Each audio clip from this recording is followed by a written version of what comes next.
In the beginning God created the heavens and the earth. The earth was without form and void, and darkness was over the face of the deep. And the Spirit of God was hovering over the face of the waters. And God said, "Let there be light." And there was light. And God saw that the light was good. And God separated the light from the darkness. God called the light day, and the darkness he called night. And there was evening and there was morning, the first day. And God said, "Let there be an expanse in the midst of the waters, and let it separate the waters from the waters." And God made the expanse, and separated the waters that were under the expanse from the waters that were above the expanse. And it was so. And God called the expanse heaven. And there was evening and there was morning, the second day. And God said, "Let the waters under the heavens be gathered together into one place, and let the dry land appear." And it was so. God called the dry land earth, and the waters that were gathered together he called seas. And God saw that it was good. And God said, "Let the earth sprout vegetation, plants yielding seed, and fruit trees bearing fruit in which is their seed, each according to its kind on the earth."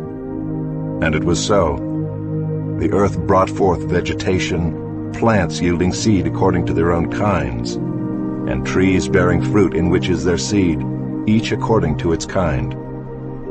And God saw that it was good. And there was evening and there was morning, the third day. And God said, "Let there be lights in the expanse of the heavens to separate the day from the night, and let them be for signs and for seasons and for days and years, and let them be lights in the expanse of the heavens to give light upon the earth." And it was so. And God made the two great lights, the greater light to rule the day, and the lesser light to rule the night, and the stars. And God set them in the expanse of the heavens to give light on the earth, to rule over the day and over the night, and to separate the light from the darkness. And God saw that it was good. And there was evening and there was morning, the fourth day. And God said, "Let the waters swarm with swarms of living creatures, and let birds fly above the earth across the expanse of the heavens." So God created the great sea creatures and every living creature that moves, with which the waters swarm, according to their kinds, and every winged bird according to its kind. And God saw that it was good. And God blessed them, saying, "Be fruitful and multiply, and fill the waters and the seas, and let birds multiply on the earth." And there was evening and there was morning, the fifth day. And God said, "Let the earth bring forth living creatures according to their kinds, livestock and creeping things, and beasts of the earth according to their kinds." And it was so. And God made the beasts of the earth according to their kinds, and the livestock according to their kinds, and everything that creeps on the ground according to its kind. And God saw that it was good. Then God said, "Let us make man in our image, after our likeness, and let them have dominion over the fish of the sea, and over the birds of the heavens, and over the livestock, and over all the earth, and over every creeping thing that creeps on the earth." So God created man in his own image. In the image of God he created him. Male and female he created them. And God blessed them. And God said to them, "Be fruitful and multiply, and fill the earth, and subdue it, and have dominion over the fish of the sea, and over the birds of the heavens, and over every living thing that moves on the earth."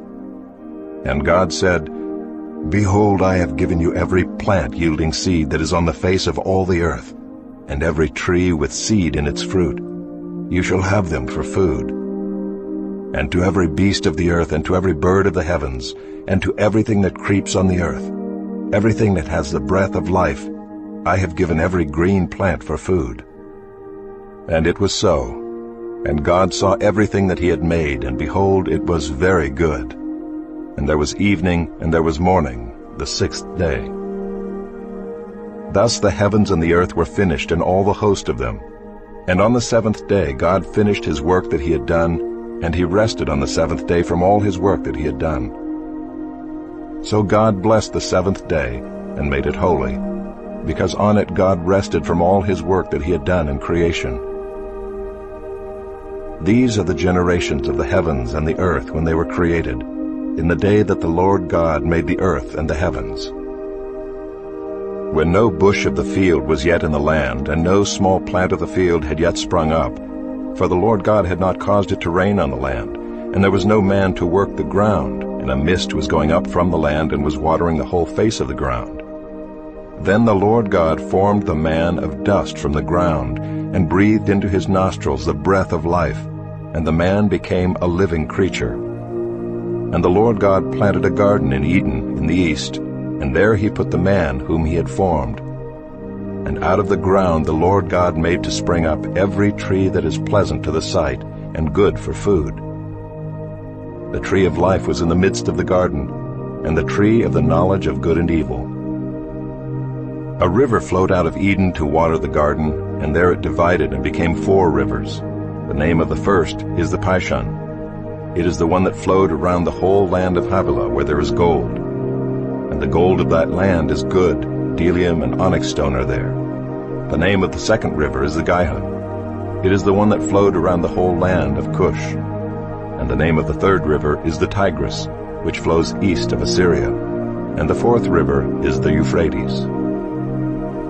The Lord God took the man and put him in the Garden of Eden to work it and keep it. And the Lord God commanded the man, saying, You may surely eat of every tree of the garden, but of the tree of the knowledge of good and evil you shall not eat, for in the day that you eat of it you shall surely die. Then the Lord God said, It is not good that the man should be alone. I will make for him a helper fit for him. Now out of the ground the Lord God had formed every beast of the field and every bird of the heavens, and brought them to the man to see what he would call them. And whatever the man called every living creature, that was its name. The man gave names to all livestock and to the birds of the heavens and to every beast of the field. But for Adam there was not found a helper fit for him. So the Lord God caused a deep sleep to fall upon the man, and while he slept, took one of his ribs and closed up its place with flesh. And the rib that the Lord God had taken from the man he made into a woman, and brought her to the man. Then the man said, This at last is bone of my bones, and flesh of my flesh. She shall be called woman, because she was taken out of man. Therefore a man shall leave his father and his mother, and hold fast to his wife, and they shall become one flesh. And the man and his wife were both naked, and were not ashamed.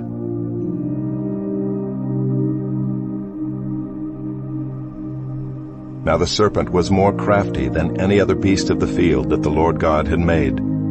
He said to the woman, Did God actually say, You shall not eat of any tree in the garden?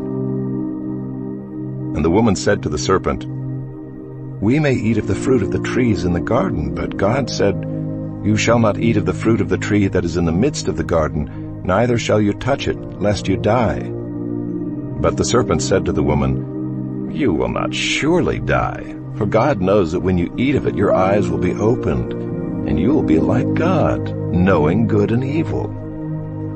So when the woman saw that the tree was good for food, and that it was a delight to the eyes, and that the tree was to be desired to make one wise, she took of its fruit and ate. And she also gave some to her husband who was with her, and he ate. Then the eyes of both were opened, and they knew that they were naked. And they sewed fig leaves together and made themselves loincloths. And they heard the sound of the Lord God walking in the garden in the cool of the day. And the man and his wife hid themselves from the presence of the Lord God among the trees of the garden. But the Lord God called to the man and said to him, Where are you? And he said, I heard the sound of you in the garden, and I was afraid because I was naked, and I hid myself. He said, Who told you that you were naked? Have you eaten of the tree of which I commanded you not to eat? The man said, Well, the woman whom you gave to be with me, she gave me fruit of the tree, and I ate. Then the Lord God said to the woman, What is this that you have done? The woman said, Well, the serpent deceived me, and I ate. The Lord God said to the serpent, "Because you have done this, cursed are you above all livestock, and above all beasts of the field. On your belly you shall go, and dust you shall eat all the days of your life. I will put enmity between you and the woman, and between your offspring and her offspring. He shall bruise your head, and you shall bruise his heel." To the woman he said, "I will surely multiply your pain in childbearing. In pain you shall bring forth children. Your desire shall be contrary to your husband, but he shall rule over you." And to Adam he said, "Because you have listened to the voice of your wife, and have eaten of the tree of which I commanded you, you shall not eat of it. Cursed is the ground because of you. In pain you shall eat of it all the days of your life. Thorns and thistles it shall bring forth for you, and you shall eat the plants of the field. By the sweat of your face you shall eat bread, till you return to the ground, for out of it you were taken. For you are dust, and to dust you shall return." The man called his wife's name Eve, because she was the mother of all living. And the Lord God made for Adam and for his wife garments of skins, and clothed them. Then the Lord God said, "Behold, the man has become like one of us in knowing good and evil. Now lest he reach out his hand and take also of the tree of life, and eat, and live forever." Therefore the Lord God sent him out from the Garden of Eden to work the ground from which he was taken. He drove out the man, and at the east of the Garden of Eden he placed the cherubim and a flaming sword that turned every way to guard the way to the tree of life.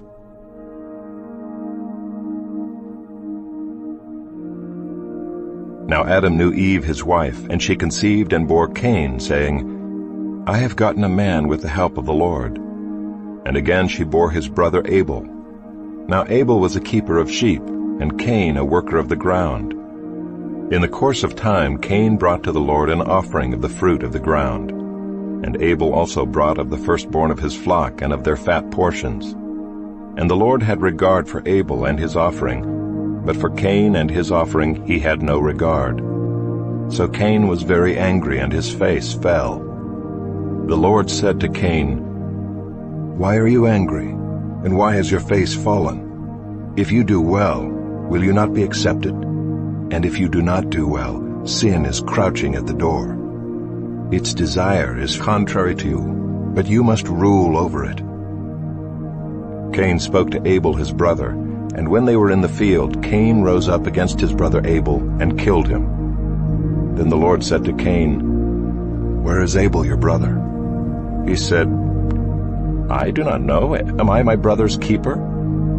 And the Lord said, "What have you done?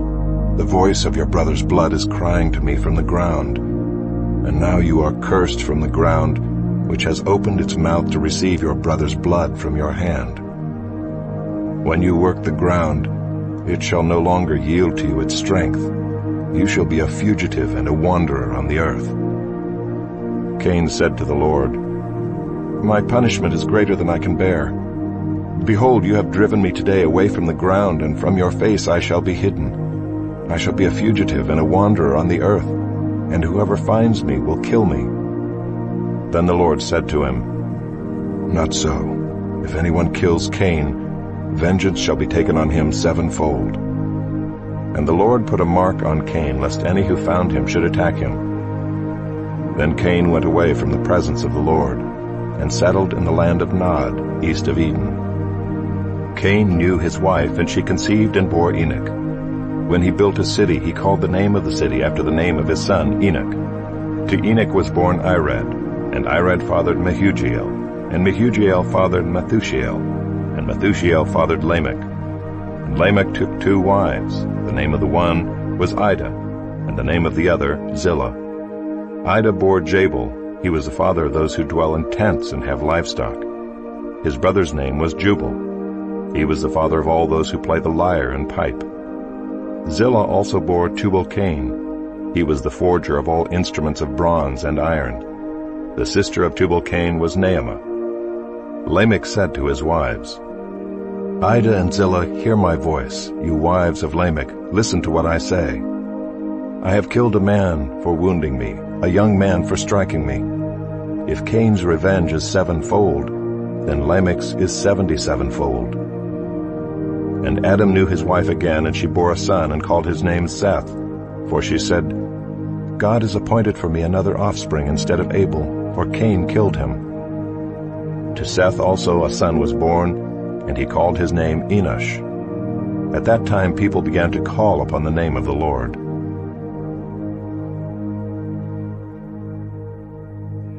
This is the book of the generations of Adam. When God created man, he made him in the likeness of God. Male and female he created them, and he blessed them and named them man when they were created. When Adam had lived 130 years, he fathered a son in his own likeness, after his image, and named him Seth. The days of Adam after he fathered Seth were 800 years, and he had other sons and daughters. Thus all the days that Adam lived were 930 years, and he died. When Seth had lived 105 years, he fathered Enosh. Seth lived after he fathered Enosh 807 years, and had other sons and daughters. Thus all the days of Seth were 912 years, and he died. When Enosh had lived 90 years, he fathered Kenan. Enosh lived after he fathered Kenan 815 years, and had other sons and daughters. Thus all the days of Enosh were 905 years, and he died. When Kenan had lived 70 years, he fathered Mahalalel. Kenan lived after he fathered Mahalalel 840 years, and had other sons and daughters. Thus all the days of Kenan were 910 years, and he died. When Mahalalel had lived 65 years, he fathered Jared. Mahalalel lived after he fathered Jared 830 years, and had other sons and daughters. Thus all the days of Mahalalel were 895 years, and he died. When Jared had lived 162 years, he fathered Enoch. Jared lived after he fathered Enoch 800 years, and had other sons and daughters. Thus all the days of Jared were 962 years, and he died. When Enoch had lived 65 years, he fathered Methuselah. Enoch walked with God after he fathered Methuselah 300 years, and had other sons and daughters. Thus all the days of Enoch were 365 years. Enoch walked with God, and he was not, for God took him. When Methuselah had lived 187 years, he fathered Lamech. Methuselah lived after he fathered Lamech 782 years, and had other sons and daughters. Thus all the days of Methuselah were 969 years, and he died.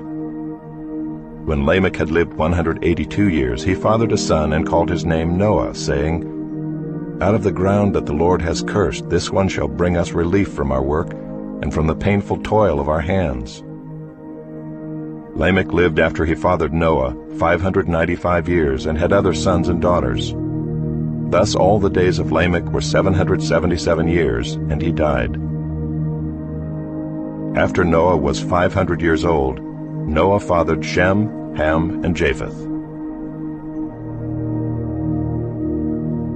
When man began to multiply on the face of the land, and daughters were born to them, the sons of God saw that the daughters of man were attractive, and they took as their wives any they chose. Then the Lord said, My spirit shall not abide in man forever, for he is flesh. His days shall be 120 years. The Nephilim were on the earth in those days, and also afterward, when the sons of God came into the daughters of man, and they bore children to them. These were the mighty men who were of old, the men of renown. The Lord saw that the wickedness of man was great in the earth, and that every intention of the thoughts of his heart was only evil continually. And the Lord regretted that he had made man on the earth, and it grieved him to his heart. So the Lord said, I will blot out man whom I have created from the face of the land, man and animals and creeping things and birds of the heavens, for I am sorry that I have made them. But Noah found favor in the eyes of the Lord. These are the generations of Noah. Noah was a righteous man, blameless in his generation. Noah walked with God. And Noah had 3 sons, Shem, Ham, and Japheth. Now the earth was corrupt in God's sight, and the earth was filled with violence. And God saw the earth, and behold, it was corrupt, for all flesh had corrupted their way on the earth. And God said to Noah, I have determined to make an end of all flesh, for the earth is filled with violence through them. Behold, I will destroy them with the earth. Make yourself an ark of gopher wood. Make rooms in the ark, and cover it inside and out with pitch. This is how you are to make it. The length of the ark, 300 cubits, its breadth, 50 cubits, and its height, 30 cubits.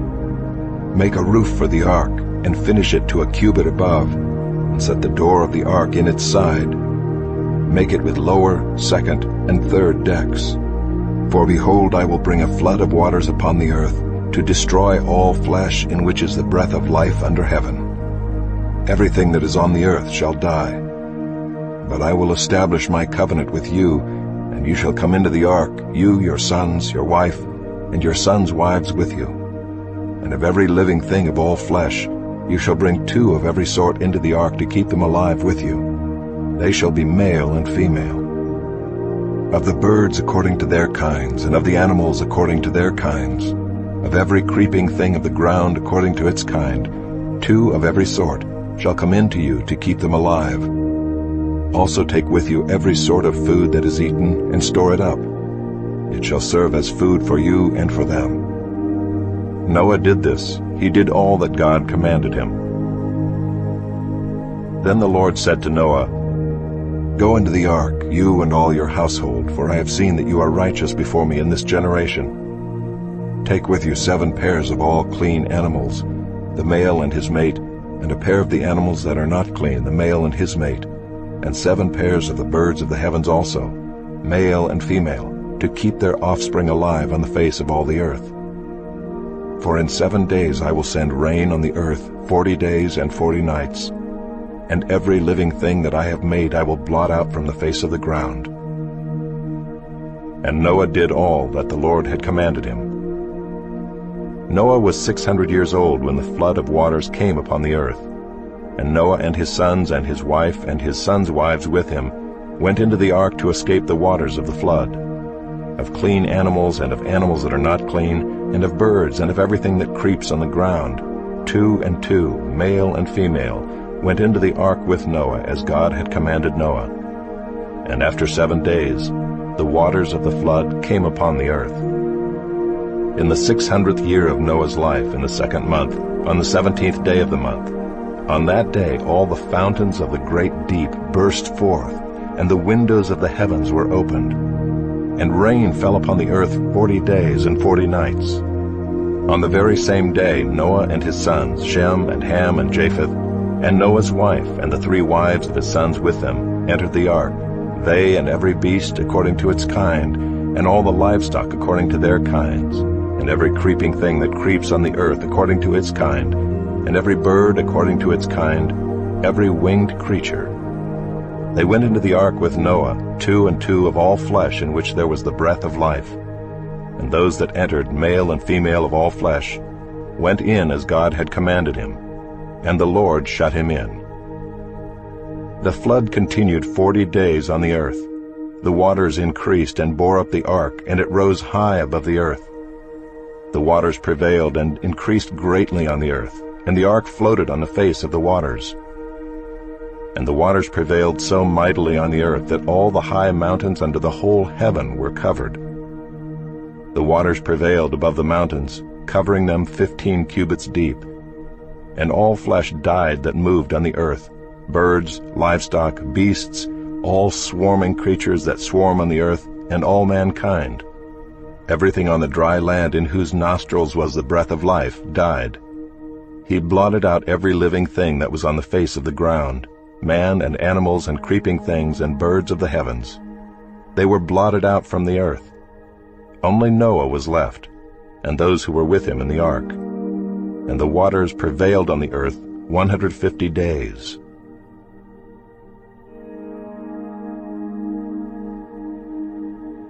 But God remembered Noah and all the beasts and all the livestock that were with him in the ark. And God made a wind blow over the earth, and the waters subsided.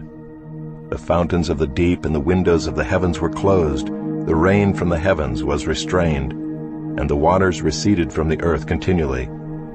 At the end of 150 days the waters had abated, and in the 7th month, on the 17th day of the month, the ark came to rest on the mountains of Ararat. And the waters continued to abate until the 10th month. In the 10th month, on the first day of the month, the tops of the mountains were seen. At the end of 40 days Noah opened the window of the ark that he had made and sent forth a raven. It went to and fro until the waters were dried up from the earth. Then he sent forth a dove from him to see if the waters had subsided from the face of the ground. But the dove found no place to set her foot, and she returned to him to the ark, for the waters were still on the face of the whole earth. So he put out his hand and took her and brought her into the ark with him. He waited another 7 days, and again he sent forth a dove out of the ark. And the dove came back to him in the evening, and behold, in her mouth was a freshly plucked olive leaf. So Noah knew that the waters had subsided from the earth. Then he waited another 7 days and sent forth the dove, and she did not return to him any more. In the 601st year, in the 1st month, the 1st day of the month, the waters were dried from off the earth. And Noah removed the covering of the ark and looked, and behold, the face of the ground was dry. In the 2nd month, on the 27th day of the month, the earth had dried out. Then God said to Noah, "Go out from the ark, you and your wife and your sons' wives with you. Bring out with you every living thing that is with you of all flesh, birds and animals and every creeping thing that creeps on the earth, that they may swarm on the earth and be fruitful and multiply on the earth." So Noah went out, and his sons and his wife and his sons' wives with him. Every beast, every creeping thing, and every bird, everything that moves on the earth, went out by families from the ark. Then Noah built an altar to the Lord, and took some of every clean animal and some of every clean bird, and offered burnt offerings on the altar. And when the Lord smelled the pleasing aroma, the Lord said in his heart, "I will never again curse the ground because of man, for the intention of man's heart is evil from his youth. Neither will I ever again strike down every living creature as I have done. While the earth remains, seed time and harvest, cold and heat, summer and winter, day and night shall not cease." And God blessed Noah and his sons and said to them, "Be fruitful and multiply and fill the earth. The fear of you and the dread of you shall be upon every beast of the earth, and upon every bird of the heavens, upon everything that creeps on the ground, and all the fish of the sea. Into your hand they are delivered. Every moving thing that lives shall be food for you. And as I gave you the green plants, I give you everything. But you shall not eat flesh with its life, that is, its blood. And for your lifeblood I will require a reckoning. From every beast I will require it, and from man. From his fellow man I will require a reckoning for the life of man. Whoever sheds the blood of man, by man shall his blood be shed. For God made man in his own image. And you be fruitful and multiply, increase greatly on the earth, and multiply in it." Then God said to Noah and to his sons with him, "Behold, I establish my covenant with you and your offspring after you, and with every living creature that is with you, the birds, the livestock, and every beast of the earth with you, as many as came out of the ark. It is for every beast of the earth. I establish my covenant with you that never again shall all flesh be cut off by the waters of the flood, and never again shall there be a flood to destroy the earth." And God said, "This is the sign of the covenant that I make between me and you and every living creature that is with you, for all future generations. I have set my bow in the cloud, and it shall be a sign of the covenant between me and the earth. When I bring clouds over the earth, and the bow is seen in the clouds, I will remember my covenant that is between me and you and every living creature of all flesh. And the waters shall never again become a flood to destroy all flesh. When the bow is in the clouds, I will see it and remember the everlasting covenant between God and every living creature of all flesh that is on the earth." God said to Noah, "This is the sign of the covenant that I have established between me and all flesh that is on the earth." The sons of Noah who went forth from the ark were Shem, Ham, and Japheth. Ham was the father of Canaan. These three were the sons of Noah, and from these the people of the whole earth were dispersed. Noah began to be a man of the soil, and he planted a vineyard. He drank of the wine and became drunk and lay uncovered in his tent. And Ham, the father of Canaan, saw the nakedness of his father and told his two brothers outside. Then Shem and Japheth took a garment, laid it on both their shoulders, and walked backward and covered the nakedness of their father. Their faces were turned backward, and they did not see their father's nakedness.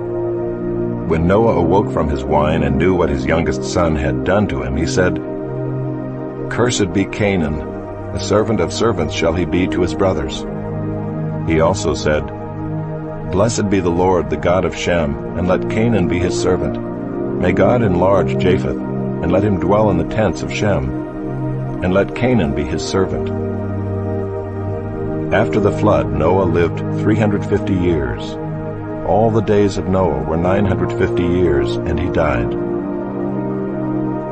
These are the generations of the sons of Noah, Shem, Ham, and Japheth. Sons were born to them after the flood. The sons of Japheth: Gomer, Magog, Madai, Javan, Tubal, Meshech, and Tyrus. The sons of Gomer: Ashkenaz, Riphath, and Togarmah. The sons of Javan: Elisha, Tarshish, Kittim, and Dodanim. From these the coastland peoples spread in their lands, each with his own language, by their clans in their nations. The sons of Ham: Cush, Egypt, Put, and Canaan. The sons of Cush: Seba, Havilah, Sabta, Raamah, and Sabteka. The sons of Raamah: Sheba and Dedan. Cush fathered Nimrod. He was the first on earth to be a mighty man. He was a mighty hunter before the Lord. Therefore it is said, like Nimrod, a mighty hunter before the Lord. The beginning of his kingdom was Babel, Erech, Akkad, and Calneh in the land of Shinar. From that land he went into Assyria and built Nineveh, Rehoboth-ir, Calah, and Rezin between Nineveh and Calah. That is the great city. Egypt fathered Ludim, Anamim, Lehabim, Naphtuhim, Pathrusim, Casluhim, from whom the Philistines came, and Caphtorim. Canaan fathered Sidon his firstborn, and Heth, and the Jebusites, the Amorites, the Girgashites, the Hivites, the Arkites, the Sinites, the Arvadites, the Zemarites, and the Hamathites. Afterward the clans of the Canaanites dispersed, and the territory of the Canaanites extended from Sidon in the direction of Gerar as far as Gaza, and in the direction of Sodom, Gomorrah, Admah, and Zeboim as far as Lasha. These are the sons of Ham by their clans, their languages, their lands, and their nations. To Shem also, the father of all the children of Eber, the elder brother of Japheth, children were born. The sons of Shem: Elam, Asher, Arpachshad, Lud, and Aram. The sons of Aram: Buz, Hul, Gether, and Mash. Arpachshad fathered Shelah, and Shelah fathered Eber. To Eber were born two sons. The name of the one was Peleg, for in his days the earth was divided, and his brother's name was Joktan. Joktan fathered Almodad, Sheleph, Azarmaveth, Jerah, Adoram, Uzal, Diklah, Obal, Abimael, Sheba, Ophir, Havilah, and Jobab. All these were the sons of Joktan. The territory in which they lived extended from Mesha in the direction of Sephar to the hill country of the east. These are the sons of Shem by their clans, their languages, their lands, and their nations.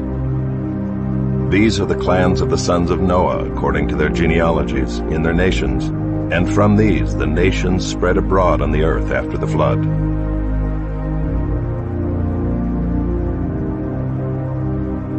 Now the whole earth had one language and the same words.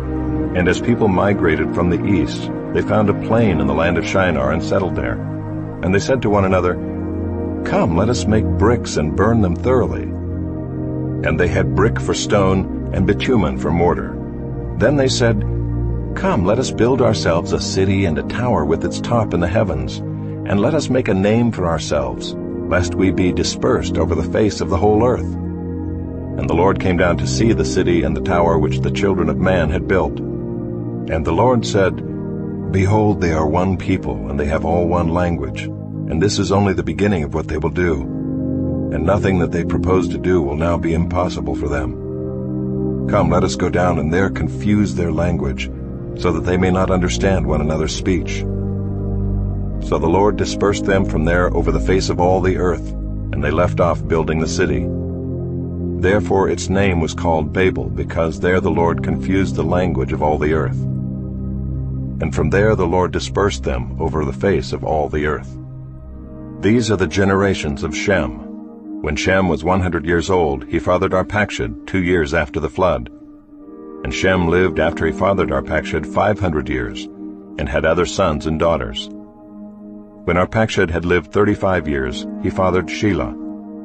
And Arpachshad lived after he fathered Shelah 403 years, and had other sons and daughters. When Shelah had lived 30 years, he fathered Eber. And Shelah lived after he fathered Eber 403 years, and had other sons and daughters. When Eber had lived 34 years, he fathered Peleg. And Eber lived after he fathered Peleg 430 years, and had other sons and daughters. When Peleg had lived 30 years, he fathered Reu. And Peleg lived after he fathered Reu 209 years, and had other sons and daughters. When Reu had lived 32 years, he fathered Serug. And Reu lived after he fathered Serug 207 years, and had other sons and daughters. When Serug had lived 30 years, he fathered Nahor. And Serug lived after he fathered Nahor 200 years, and had other sons and daughters. When Nahor had lived 29 years, he fathered Terah. And Nahor lived after he fathered Terah 119 years, and had other sons and daughters. When Terah had lived 70 years, he fathered Abram, Nahor, and Haran. Now these are the generations of Terah. Terah fathered Abram, Nahor, and Haran fathered Lot. Haran died in the presence of his father Terah in the land of his kindred, in Ur of the Chaldeans. And Abram and Nahor took wives. The name of Abram's wife was Sarai, and the name of Nahor's wife Milcah, the daughter of Haran, the father of Milcah and Iscah. Now Sarai was barren, she had no child. Terah took Abram his son, and Lot the son of Haran his grandson, and Sarai his daughter-in-law, his son Abram's wife. And they went forth together from Ur of the Chaldeans, to go into the land of Canaan. But when they came to Haran, they settled there. The days of Terah were 205 years, and Terah died in Haran.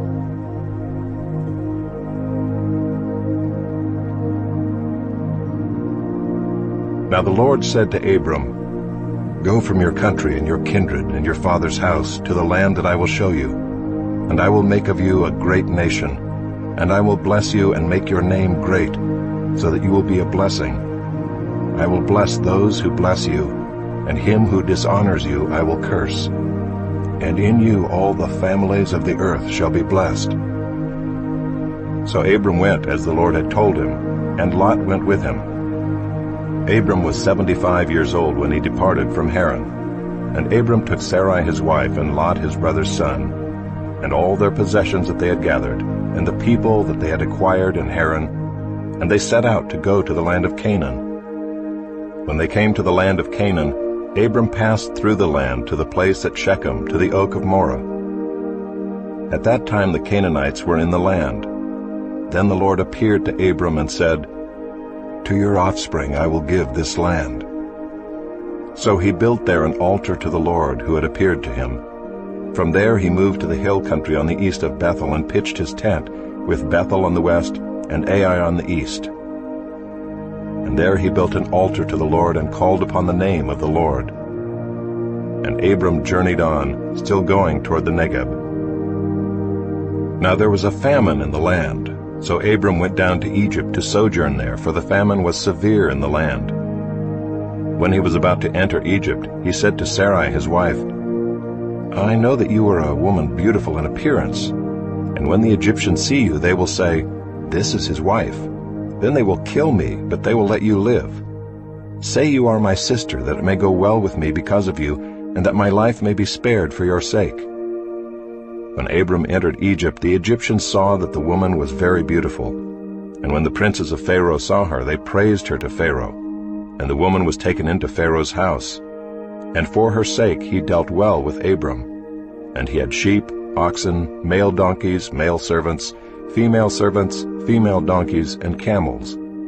But the Lord afflicted Pharaoh and his house with great plagues because of Sarai, Abram's wife. So Pharaoh called Abram and said, "What is this you have done to me? Why did you not tell me that she was your wife? Why did you say, 'She is my sister,' so that I took her for my wife? Now then, here is your wife, take her and go." And Pharaoh gave men orders concerning him, and they sent him away with his wife and all that he had.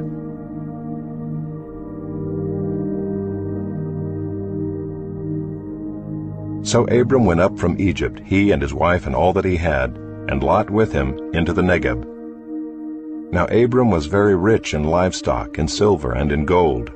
And he journeyed on from the Negeb as far as Bethel, to the place where his tent had been at the beginning, between Bethel and Ai, to the place where he had made an altar at the first. And there Abram called upon the name of the Lord. And Lot, who went with Abram, also had flocks and herds and tents, so that the land could not support both of them dwelling together, for their possessions were so great that they could not dwell together. And there was strife between the herdsmen of Abram's livestock and the herdsmen of Lot's livestock. At that time the Canaanites and the Perizzites were dwelling in the land. Then Abram said to Lot, "Let there be no strife between you and me, and between your herdsmen and my herdsmen, for we are kinsmen. Is not the whole land before you? Separate yourself from me.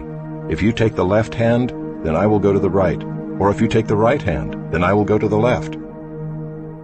And Lot lifted up his eyes and saw that the Jordan Valley was well watered everywhere, like the garden of the Lord, like the land of Egypt in the direction of Zoar.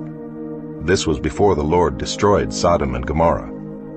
So Lot chose for himself all the Jordan Valley, and Lot journeyed east. Thus they separated from each other. Abram settled in the land of Canaan, while Lot settled among the cities of the valley, and moved his tent as far as Sodom. Now the men of Sodom were wicked, great sinners against the Lord. The Lord said to Abram, after Lot had separated from him, "Lift up your eyes and look from the place where you are, northward and southward and eastward and westward. For all the land that you see I will give to you and to your offspring forever. I will make your offspring as the dust of the earth, so that if one can count the dust of the earth, your offspring also can be counted. Arise, walk through the length and the breadth of the land, for I will give it to you." So Abram moved his tent and came and settled by the oaks of Mamre, which are at Hebron, and there he built an altar to the Lord.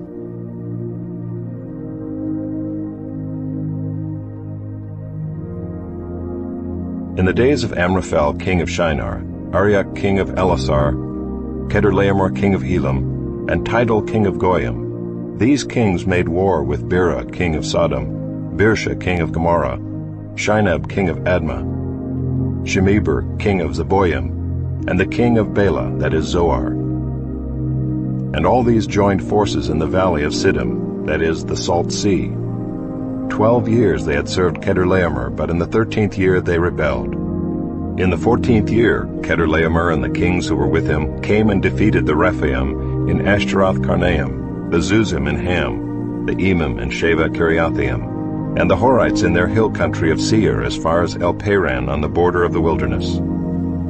Then they turned back and came to En-Mishpat, that is Kadesh, and defeated all the country of the Amalekites and also the Amorites who were dwelling in Hazazon-Tamar. Then the king of Sodom, the king of Gomorrah, the king of Admah, the king of Zeboim, and the king of Bela, that is Zoar, went out, and they joined battle in the valley of Siddim with Chedorlaomer king of Elam, Tidal king of Goyim, Amraphel king of Shinar, and Arioch king of Elasar, 4 kings against 5. Now the valley of Siddim was full of bitumen pits, and as the kings of Sodom and Gomorrah fled, some fell into them, and the rest fled to the hill country. So the enemy took all the possessions of Sodom and Gomorrah, and all their provisions, and went their way. They also took Lot, the son of Abram's brother, who was dwelling in Sodom, and his possessions, and went their way. Then one who had escaped came and told Abram the Hebrew, who was living by the oaks of Mamre the Amorite, brother of Eshcol and of Aner.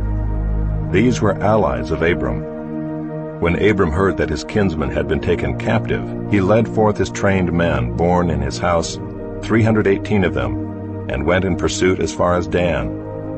And he divided his forces against them by night, he and his servants, and defeated them and pursued them to Hobah, north of Damascus.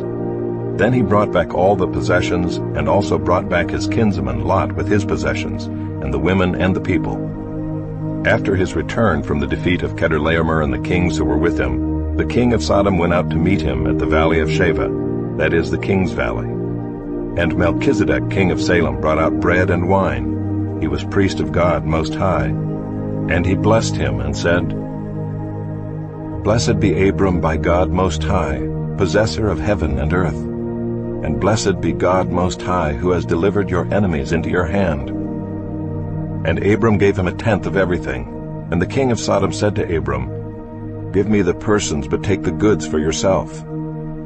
But Abram said to the king of Sodom, I have lifted my hand to the Lord, God Most High, possessor of heaven and earth, that I would not take a thread or a sandal strap or anything that is yours, lest you should say, I have made Abram rich. I will take nothing but what the young men have eaten, and the share of the men who went with me. Let Aner, Eshcol, and Mamre take their share. After these things the word of the Lord came to Abram in a vision. Fear not, Abram. I am your shield. Your reward shall be very great. But Abram said, O Lord God, what will you give me? For I continue childless, and the heir of my house is Eliezer of Damascus. And Abram said, Behold, you have given me no offspring, and a member of my household will be my heir. And behold, the word of the Lord came to him, This man shall not be your heir. Your very own son shall be your heir. And he brought him outside and said, Look toward heaven, and number the stars, if you are able to number them. Then he said to him, So shall your offspring be. And he believed the Lord, and he counted it to him as righteousness. And he said to him, I am the Lord who brought you out from Ur of the Chaldeans to give you this land to possess. But he said, O Lord God, how am I to know that I shall possess it? He said to him, Bring me a heifer 3 years old, a female goat 3 years old, a ram 3 years old, a turtle dove, and a young pigeon. And he brought him all these, cut them in half, and laid each half over against the other. But he did not cut the birds in half. And when birds of prey came down on the carcasses, Abram drove them away. As the sun was going down, a deep sleep fell on Abram. And behold, dreadful and great darkness fell upon him. Then the Lord said to Abram, Know for certain that your offspring will be sojourners in a land that is not theirs, and will be servants there, and they will be afflicted for 400 years. But I will bring judgment on the nation that they serve, and afterward they shall come out with great possessions. As for you, you shall go to your fathers in peace. You shall be buried in a good old age. And they shall come back here in the 4th generation, for the iniquity of the Amorites is not yet complete. When the sun had gone down and it was dark, behold, a smoking fire pot and a flaming torch passed between these pieces. On that day the Lord made a covenant with Abram, saying, To your offspring I give this land from the river of Egypt to the great river, the river Euphrates, the land of the Kenites, the Kenizzites, the Cadmonites, the Hittites, the Perizzites, the Rephaim, the Amorites, the Canaanites, the Girgashites, and the Jebusites. Now Sarai, Abram's wife, had borne him no children. She had a female Egyptian servant whose name was Hagar. And Sarai said to Abram, Behold, now the Lord has prevented me from bearing children. Go in to my servant. It may be that I shall obtain children by her. And Abram listened to the voice of Sarai. So after Abram had lived 10 years in the land of Canaan, Sarai, Abram's wife, took Hagar the Egyptian, her servant, and gave her to Abram her husband as a wife. And he went in to Hagar, and she conceived. And when she saw that she had conceived, she looked with contempt on her mistress. And Sarai said to Abram, May the wrong done to me be on you. I gave my servant to your embrace, and when she saw that she had conceived, she looked on me with contempt. May the Lord judge between you and me." But Abram said to Sarai, "Behold, your servant is in your power. Do to her as you please." Then Sarai dealt harshly with her, and she fled from her. The angel of the Lord found her by a spring of water in the wilderness, the spring on the way to Shur. And he said, "Hagar, servant of Sarai, where have you come from, and where are you going?" She said, "I am fleeing from my mistress Sarai." The angel of the Lord said to her, "Return to your mistress and submit to her." The angel of the Lord also said to her, "I will surely multiply your offspring, so that they cannot be numbered for multitude." And the angel of the Lord said to her, "Behold, you are pregnant and shall bear a son. You shall call his name Ishmael, because the Lord has listened to your affliction. He shall be a wild donkey of a man, his hand against everyone, and everyone's hand against him, and he shall dwell over against all his kinsmen." So she called the name of the Lord who spoke to her, "You are a God of seeing," for she said, "Truly here I have seen him who looks after me." Therefore the well was named Bir-lahai-roi. It lies between Kadesh and Bered. And Hagar bore Abram a son, and Abram called the name of his son, whom Hagar bore, Ishmael. Abram was 86 years old when Hagar bore Ishmael to Abram.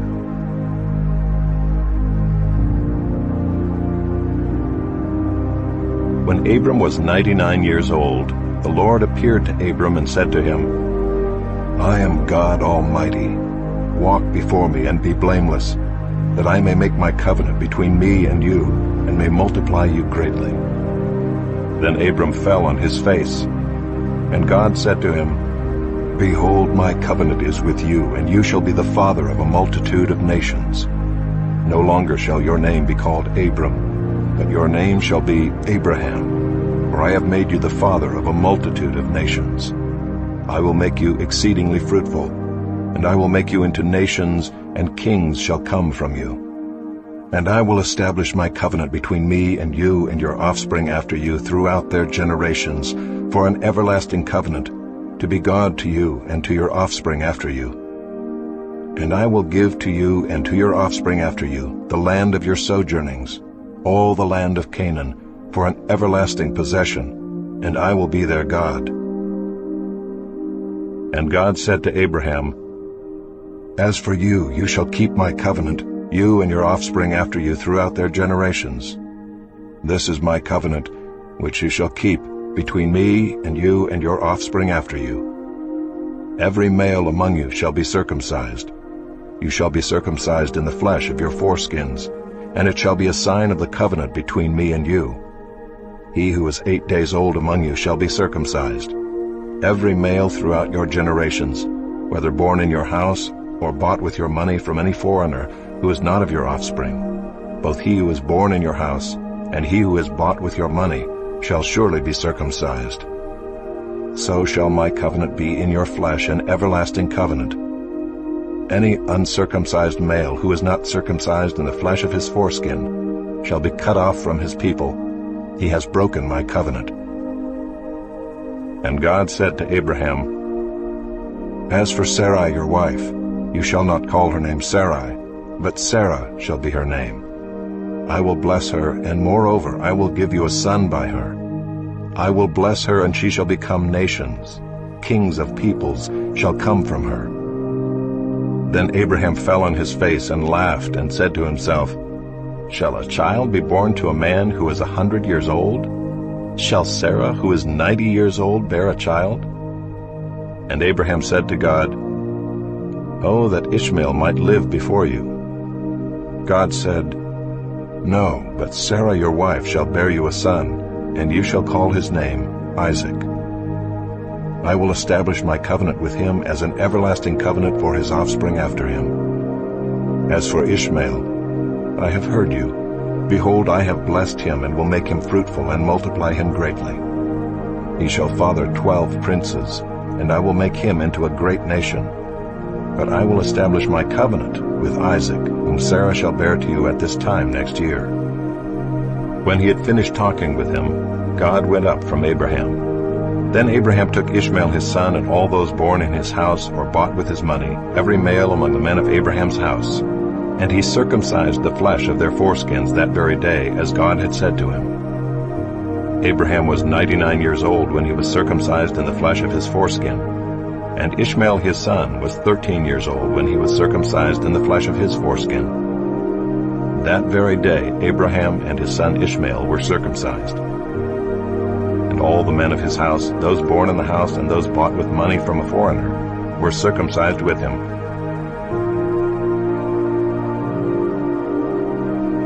And the Lord appeared to him by the oaks of Mamre as he sat at the door of his tent in the heat of the day.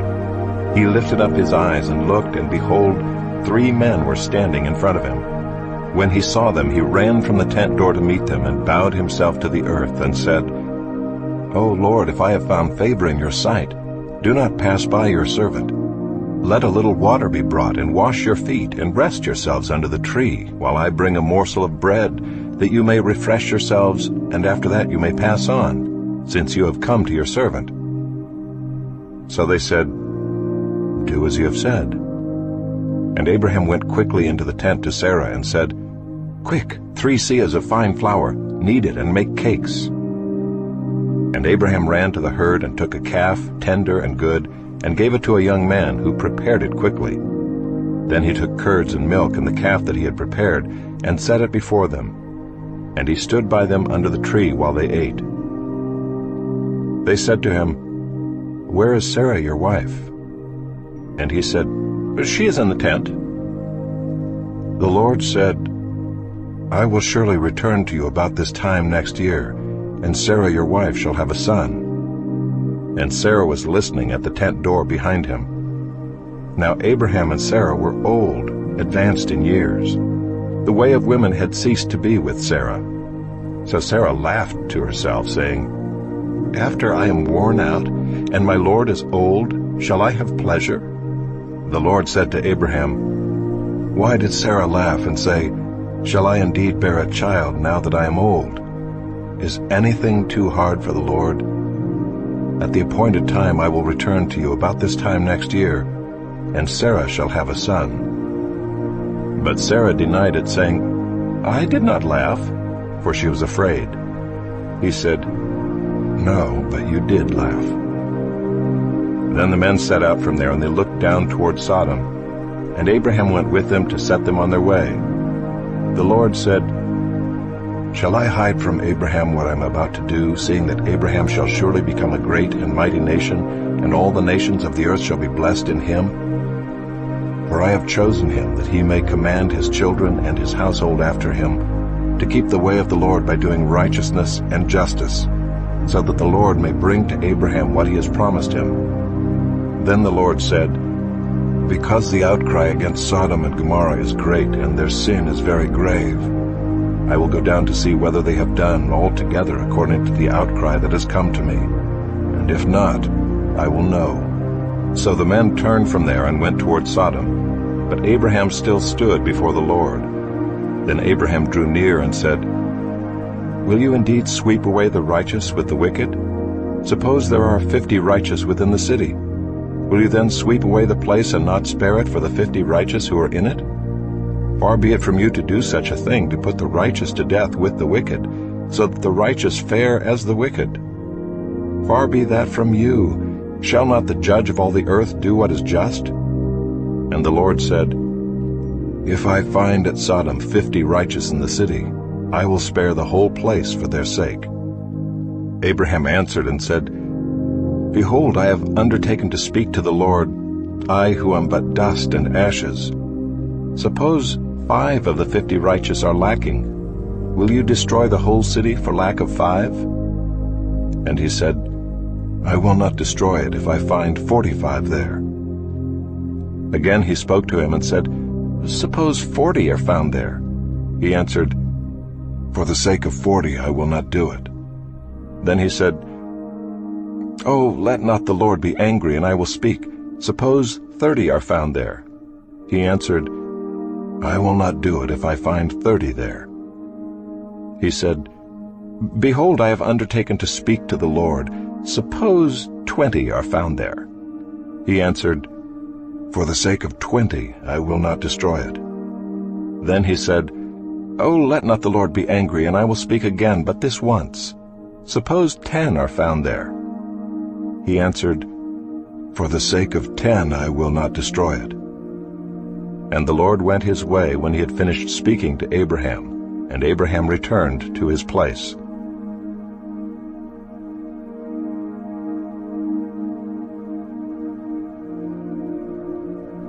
The two angels came to Sodom in the evening, and Lot was sitting in the gate of Sodom. When Lot saw them, he rose to meet them and bowed himself with his face to the earth and said, "My lords, please turn aside to your servant's house and spend the night and wash your feet. Then you may rise up early and go on your way." They said, "No, we will spend the night in the town square."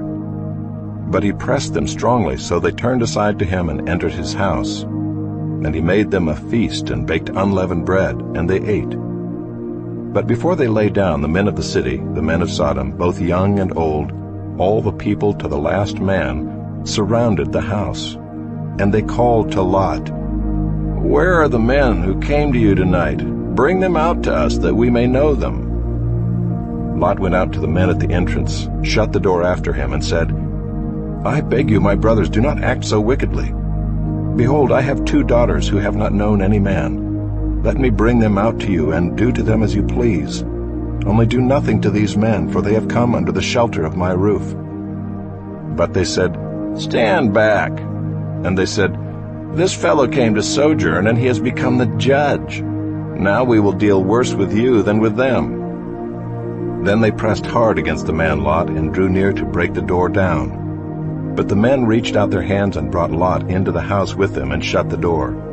And they struck with blindness the men who were at the entrance of the house, both small and great, so that they wore themselves out groping for the door. Then the men said to Lot, "Have you anyone else here? Sons-in-law, sons, daughters, or anyone you have in the city, bring them out of the place, for we are about to destroy this place, because the outcry against its people has become great before the Lord, and the Lord has sent us to destroy it." So Lot went out and said to his sons-in-law who were to marry his daughters, "Up, get out of this place, for the Lord is about to destroy the city." But he seemed to his sons-in-law to be jesting. As morning dawned, the angels urged Lot, saying, "Up, take your wife and your 2 daughters who are here, lest you be swept away in the punishment of the city." But he lingered. So the men seized him and his wife and his 2 daughters by the hand, the Lord being merciful to him, and they brought him out and set him outside the city. And as they brought them out, one said, "Escape for your life. Do not look back or stop anywhere in the valley. Escape to the hills, lest you be swept away." And Lot said to them, "Oh no, my lords. Behold, your servant has found favor in your sight, and you have shown me great kindness in saving my life. But I cannot escape to the hills, lest the disaster overtake me and I die. Behold, this city is near enough to flee to, and it is a little one. Let me escape there. Is it not a little one? And my life will be saved." He said to him, "Behold, I grant you this favor also, that I will not overthrow the city of which you have spoken. Escape there quickly, for I can do nothing till you arrive there." Therefore the name of the city was called Zoar. The sun had risen on the earth when Lot came to Zoar. Then the Lord rained on Sodom and Gomorrah sulfur and fire from the Lord out of heaven. And he overthrew those cities and all the valley and all the inhabitants of the cities and what grew on the ground. But Lot's wife behind him looked back, and she became a pillar of salt. And Abraham went early in the morning to the place where he had stood before the Lord. And he looked down toward Sodom and Gomorrah and toward all the land of the valley. And he looked, and behold, the smoke of the land went up like the smoke of a furnace. So it was that when God destroyed the cities of the valley, God remembered Abraham and sent Lot out of the midst of the overthrow when he overthrew the cities in which Lot had lived. Now Lot went up out of Zoar and lived in the hills with his 2 daughters, for he was afraid to live in Zoar. So he lived in a cave with his 2 daughters. And the firstborn said to the younger, "Our father is old, and there is not a man on earth to come in to us after the manner of all the earth. Come, let us make our father drink wine, and we will lie with him, that we may preserve offspring from our father." So they made their father drink wine that night. And the firstborn went in and lay with her father. He did not know when she lay down or when she arose. The next day the firstborn said to the younger, "Behold, I lay last night with my father. Let us make him drink wine tonight also. Then you go in and lie with him, that we may preserve offspring from our father." So they made their father drink wine that night also. And the younger arose and lay with him, and he did not know when she lay down or when she arose. Thus both the daughters of Lot became pregnant by their father. The firstborn bore a son and called his name Moab. He is the father of the Moabites to this day. The younger also bore a son and called his name Ben-ammi. He is the father of the Ammonites to this day. From there Abraham journeyed toward the territory of the Negeb, and lived between Kadesh and Shur. And he sojourned in Gerar. And Abraham said of Sarah his wife, "She is my sister." And Abimelech king of Gerar sent and took Sarah. But God came to Abimelech in a dream by night and said to him, "Behold, you are a dead man because of the woman whom you have taken, for she is a man's wife." Now Abimelech had not approached her, so he said, "Lord, will you kill an innocent people? Did he not himself say to me, 'She is my sister'? And she herself said, 'He is my brother.' In the integrity of my heart and the innocence of my hands I have done this." Then God said to him in the dream, "Yes, I know that you have done this in the integrity of your heart, and it was I who kept you from sinning against me. Therefore I did not let you touch her.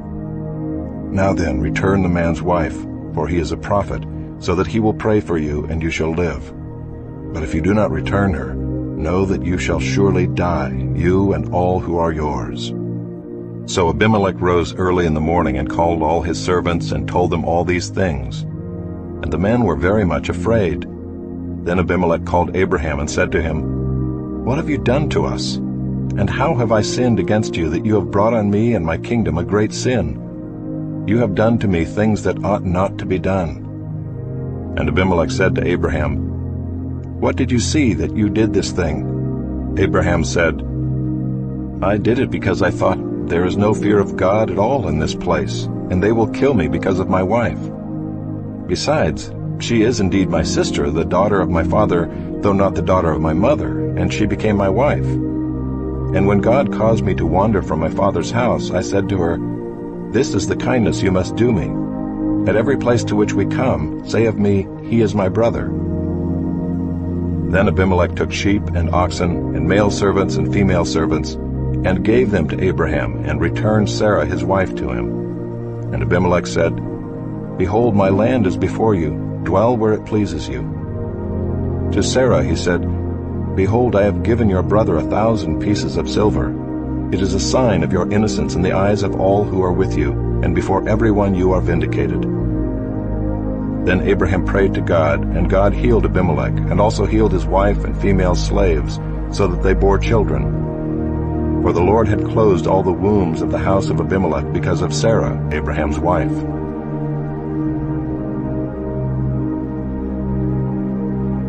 The Lord visited Sarah as he had said, and the Lord did to Sarah as he had promised. And Sarah conceived and bore Abraham a son in his old age at the time of which God had spoken to him. Abraham called the name of his son who was born to him, whom Sarah bore him, Isaac. And Abraham circumcised his son Isaac when he was 8 days old, as God had commanded him. Abraham was 100 years old when his son Isaac was born to him. And Sarah said, "God has made laughter for me. Everyone who hears will laugh over me." And she said, "Who would have said to Abraham that Sarah would nurse children? Yet I have borne him a son in his old age." And the child grew and was weaned. And Abraham made a great feast on the day that Isaac was weaned. But Sarah saw the son of Hagar the Egyptian, whom she had borne to Abraham, laughing. So she said to Abraham, "Cast out this slave woman with her son, for the son of this slave woman shall not be heir with my son Isaac." And the thing was very displeasing to Abraham on account of his son. But God said to Abraham, "Be not displeased because of the boy and because of your slave woman. Whatever Sarah says to you, do as she tells you. For through Isaac shall your offspring be named. And I will make a nation of the son of the slave woman also, because he is your offspring." So Abraham rose early in the morning and took bread and a skin of water, and gave it to Hagar, putting it on her shoulder along with the child, and sent her away. And she departed and wandered in the wilderness of Beersheba. When the water in the skin was gone, she put the child under one of the bushes. Then she went and sat down opposite him a good way off, about the distance of a bow shot, for she said, "Let me not look on the death of the child." And as she sat opposite him, she lifted up her voice and wept. And God heard the voice of the boy, and the angel of God called to Hagar from heaven and said to her, "What troubles you, Hagar? Fear not, for God has heard the voice of the boy where he is. Up, lift up the boy and hold him fast with your hand, for I will make him into a great nation." Then God opened her eyes, and she saw a well of water. She went and filled the skin with water and gave the boy a drink. And God was with the boy, and he grew up. He lived in the wilderness and became an expert with the bow. He lived in the wilderness of Paran, and his mother took a wife for him from the land of Egypt. At that time Abimelech and Phicol, the commander of his army, said to Abraham, "God is with you in all that you do. Now therefore swear to me here by God that you will not deal falsely with me or with my descendants or with my posterity, but as I have dealt kindly with you, so you will deal with me and with the land where you have sojourned." And Abraham said, "I will swear." When Abraham reproved Abimelech about a well of water that Abimelech's servants had seized, Abimelech said, "I do not know who has done this thing. You did not tell me, and I have not heard of it until today." So Abraham took sheep and oxen and gave them to Abimelech, and the two men made a covenant. Abraham set 7 ewe lambs of the flock apart, and Abimelech said to Abraham, "What is the meaning of these 7 ewe lambs that you have set apart?" He said, "These 7 ewe lambs you will take from my hand, that this may be a witness for me that I dug this well." Therefore that place was called Beersheba, because there both of them swore an oath. So they made a covenant at Beersheba. Then Abimelech and Phicol, the commander of his army, rose up and returned to the land of the Philistines. Abraham planted a tamarisk tree in Beersheba and called there on the name of the Lord, the everlasting God. And Abraham sojourned many days in the land of the Philistines. After these things God tested Abraham and said to him, "Abraham." And he said, "Here I am."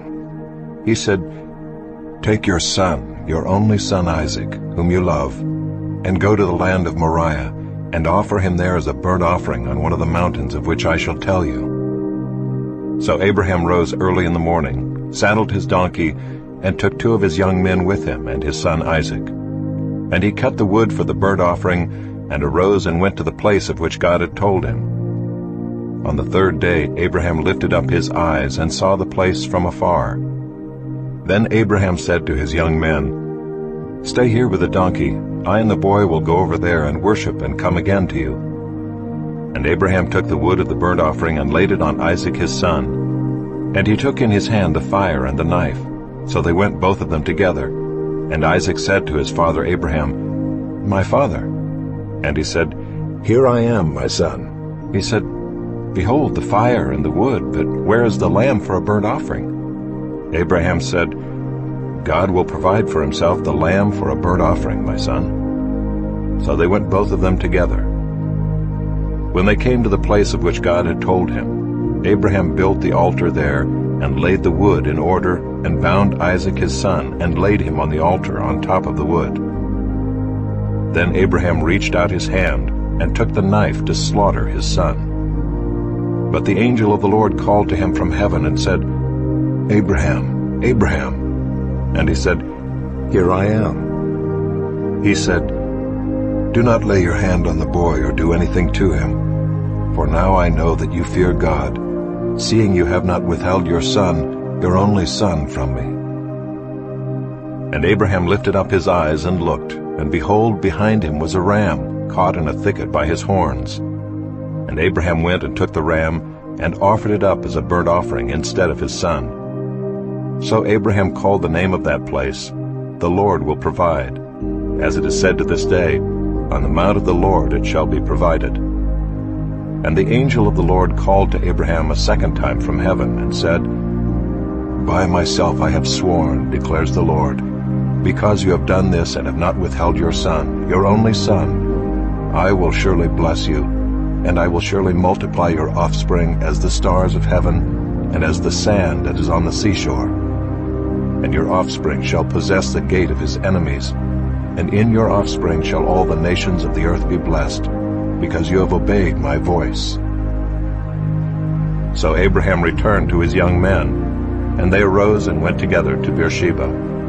And Abraham lived at Beersheba. Now after these things it was told to Abraham, "Behold, Milcah also has borne children to your brother Nahor, Uz his firstborn, Buz his brother, Kemuel the father of Aram, Kesed, Hazo, Hildash, Jidlaph, and Bethuel. Bethuel fathered Rebekah. These 8 Milcah bore to Nahor, Abraham's brother. Moreover his concubine, whose name was Reumah, bore Tebah, Gaham, Tahash, and Maacah. Sarah lived 127 years. These were the years of the life of Sarah. And Sarah died at Kiriath Arba, that is Hebron, in the land of Canaan. And Abraham went in to mourn for Sarah and to weep for her. And Abraham rose up from before his dead and said to the Hittites, "I am a sojourner and foreigner among you. Give me property among you for a burying place, that I may bury my dead out of my sight." The Hittites answered Abraham, "Hear us, my lord, you are a prince of God among us. Bury your dead in the choicest of our tombs. None of us will withhold from you his tomb to hinder you from burying your dead." Abraham rose and bowed to the Hittites, the people of the land. And he said to them, "If you are willing that I should bury my dead out of my sight, hear me and entreat for me Ephron the son of Zohar, that he may give me the cave of Machpelah which he owns. It is at the end of his field. For the full price let him give it to me in your presence as property for a burying place." Now Ephron was sitting among the Hittites, and Ephron the Hittite answered Abraham in the hearing of the Hittites, of all who went in at the gate of his city, "No, my lord, hear me. I give you the field, and I give you the cave that is in it. In the sight of the sons of my people I give it to you. Bury your dead." Then Abraham bowed down before the people of the land. And he said to Ephron in the hearing of the people of the land, "But if you will, hear me. I give the price of the field. Accept it from me, that I may bury my dead there." Ephron answered Abraham, "My lord, listen to me. A piece of land worth 400 shekels of silver. What is that between you and me? Bury your dead." Abraham listened to Ephron, and Abraham weighed out for Ephron the silver that he had named in the hearing of the Hittites, 400 shekels of silver, according to the weights current among the merchants. So the field of Ephron in Machpelah, which was to the east of Mamre, the field with the cave that was in it and all the trees that were in the field throughout its whole area, was made over to Abraham as a possession in the presence of the Hittites, before all who went in at the gate of his city. After this, Abraham buried Sarah his wife in the cave of the field of Machpelah east of Mamre, that is Hebron, in the land of Canaan. The field and the cave that is in it were made over to Abraham as property for a burying place by the Hittites.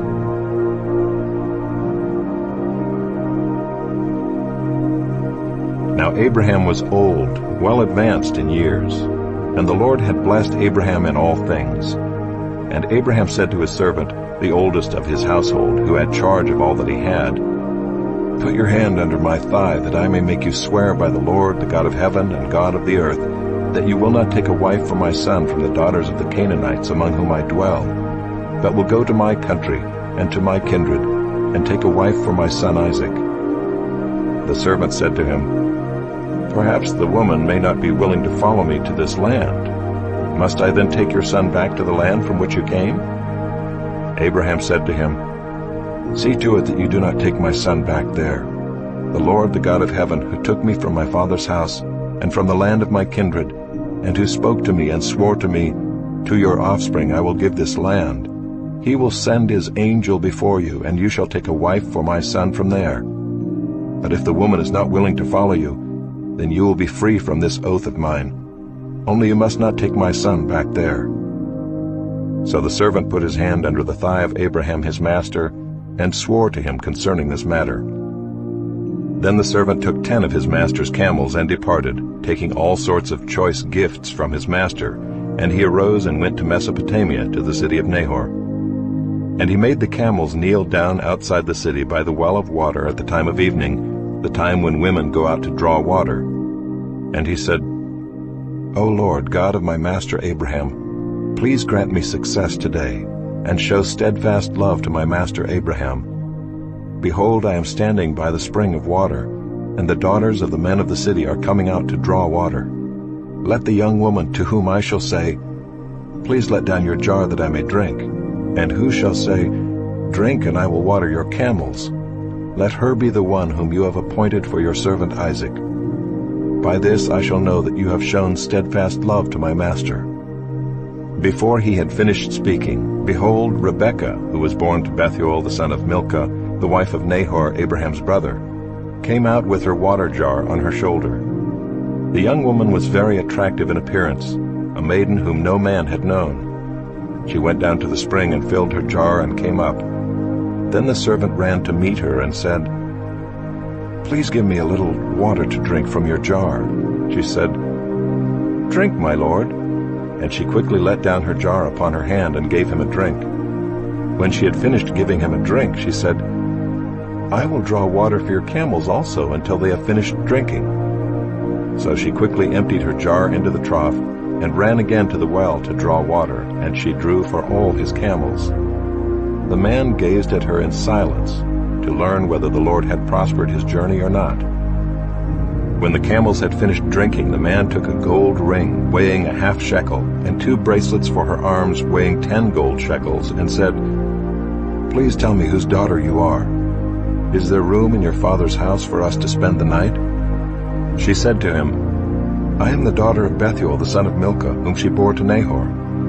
She added, "We have plenty of both straw and fodder and room to spend the night." The man bowed his head and worshipped the Lord and said, "Blessed be the Lord, the God of my master Abraham, who has not forsaken his steadfast love and his faithfulness toward my master. As for me, the Lord has led me in the way to the house of my master's kinsman." Then the young woman ran and told her mother's household about these things. Rebekah had a brother whose name was Laban. Laban ran out toward the man to the spring. As soon as he saw the ring and the bracelets on his sister's arms, and heard the words of Rebekah his sister, "Thus the man spoke to me," he went to the man, and behold, he was standing by the camels at the spring. He said, "Come in, O blessed of the Lord. Why do you stand outside? For I have prepared the house and a place for the camels." So the man came to the house and unharnessed the camels, and gave straw and fodder to the camels, and there was water to wash his feet and the feet of the men who were with him. Then food was set before him to eat, but he said, "I will not eat until I have said what I have to say." He said, "Speak on." So he said, "I am Abraham's servant. The Lord has greatly blessed my master, and he has become great. He has given him flocks and herds, silver and gold, male servants and female servants, camels and donkeys. And Sarah, my master's wife, bore a son to my master when she was old, and to him he has given all that he has. My master made me swear, saying, 'You shall not take a wife for my son from the daughters of the Canaanites in whose land I dwell, but you shall go to my father's house and to my clan, and take a wife for my son.' I said to my master, 'Perhaps the woman will not follow me.' But he said to me, 'The Lord before whom I have walked will send his angel with you and prosper your way. You shall take a wife for my son from my clan and from my father's house. Then you will be free from my oath when you come to my clan. And if they will not give her to you, you will be free from my oath.' I came today to the spring and said, 'O Lord, the God of my master Abraham, if now you are prospering the way that I go, behold, I am standing by the spring of water. Let the virgin who comes out to draw water, to whom I shall say, Please give me a little water from your jar to drink, and who will say to me, "Drink, and I will draw for your camels also. Let her be the woman whom the Lord has appointed for my master's son." Before I had finished speaking in my heart, behold, Rebekah came out with her water jar on her shoulder, and she went down to the spring and drew water. I said to her, "Please let me drink." She quickly let down her jar from her shoulder and said, "Drink, and I will give your camels drink also." So I drank, and she gave the camels drink also. Then I asked her, "Whose daughter are you?" She said, "The daughter of Bethuel, Nahor's son, whom Milcah bore to him." So I put the ring on her nose and the bracelets on her arms. Then I bowed my head and worshipped the Lord, and blessed the Lord, the God of my master Abraham, who had led me by the right way to take the daughter of my master's kinsman for his son. Now then, if you are going to show steadfast love and faithfulness to my master, tell me, and if not, tell me, that I may turn to the right hand or to the left." Then Laban and Bethuel answered and said, "The thing has come from the Lord. We cannot speak to you bad or good. Behold, Rebekah is before you. Take her and go, and let her be the wife of your master's son, as the Lord has spoken." When Abraham's servant heard their words, he bowed himself to the earth before the Lord. And the servant brought out jewelry of silver and of gold and garments, and gave them to Rebekah. He also gave to her brother and to her mother costly ornaments. And he and the men who were with him ate and drank, and they spent the night there. When they arose in the morning, he said, "Send me away to my master." Her brother and her mother said, "Let the young woman remain with us a while, at least 10 days. After that she may go." But he said to them, "Do not delay me, since the Lord has prospered my way. Send me away, that I may go to my master." They said, "Well, let us call the young woman and ask her." And they called Rebekah and said to her, "Will you go with this man?" She said, "I will go." So they sent away Rebekah their sister and her nurse, and Abraham's servant and his men. And they blessed Rebekah and said to her, "Our sister, may you become thousands of 10,000s, and may your offspring possess the gate of those who hate him." Then Rebekah and her young women arose and rode on the camels and followed the man. Thus the servant took Rebekah and went his way. Now Isaac had returned from Beer-lahai-roi and was dwelling in the Negeb. And Isaac went out to meditate in the field toward evening. And he lifted up his eyes and saw, and behold, there were camels coming. And Rebekah lifted up her eyes, and when she saw Isaac, she dismounted from the camel and said to the servant, "Who is that man walking in the field to meet us?" The servant said, "It is my master." So she took her veil and covered herself. And the servant told Isaac all the things that he had done. Then Isaac brought her into the tent of Sarah his mother, and took Rebekah, and she became his wife, and he loved her. So Isaac was comforted after his mother's death.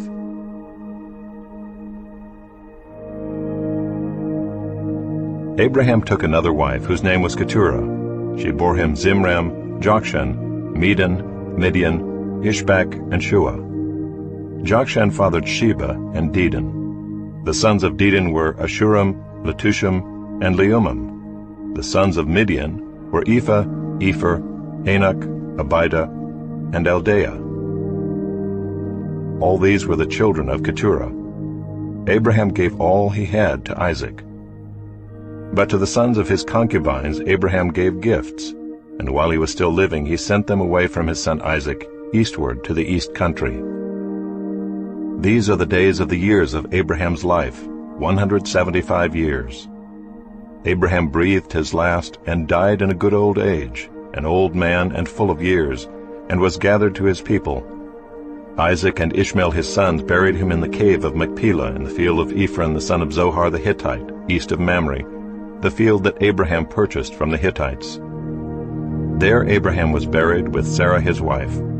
After the death of Abraham, God blessed Isaac his son, and Isaac settled at Beer-lahai-roi. These are the generations of Ishmael, Abraham's son, whom Hagar the Egyptian, Sarah's servant, bore to Abraham. These are the names of the sons of Ishmael, named in the order of their birth: Nebaioth, the firstborn of Ishmael, and Kedar, Adbeel, Mibsam, Mishma, Duma, Massa, Hadad, Tema, Jeter, Naphish, and Kedemah. These are the sons of Ishmael, and these are their names, by their villages and by their encampments, 12 princes according to their tribes. These are the years of the life of Ishmael, 137 years. He breathed his last and died, and was gathered to his people. They settled from Havilah to Shur, which is opposite Egypt in the direction of Assyria. He settled over against all his kinsmen. These are the generations of Isaac, Abraham's son. Abraham fathered Isaac, and Isaac was 40 years old when he took Rebekah, the daughter of Bethuel the Aramean of Paddan Aram, the sister of Laban the Aramean, to be his wife. And Isaac prayed to the Lord for his wife because she was barren. And the Lord granted his prayer, and Rebekah his wife conceived. The children struggled together within her, and she said, "If it is thus, why is this happening to me?"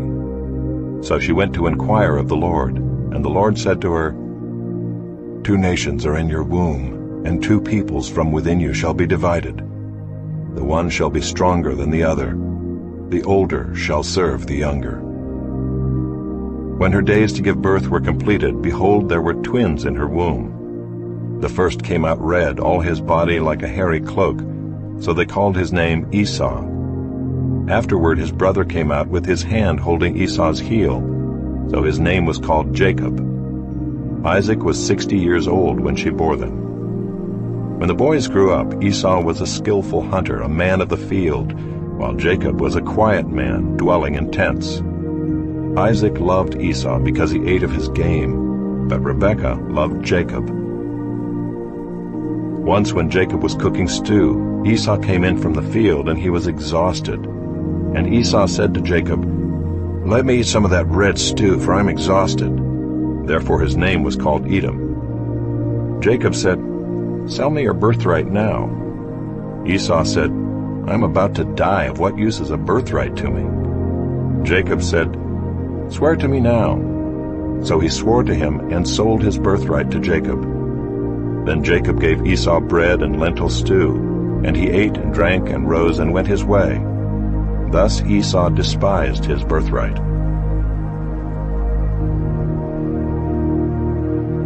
Now there was a famine in the land, besides the former famine that was in the days of Abraham.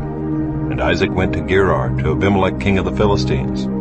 And the Lord appeared to him and said, "Do not go down to Egypt.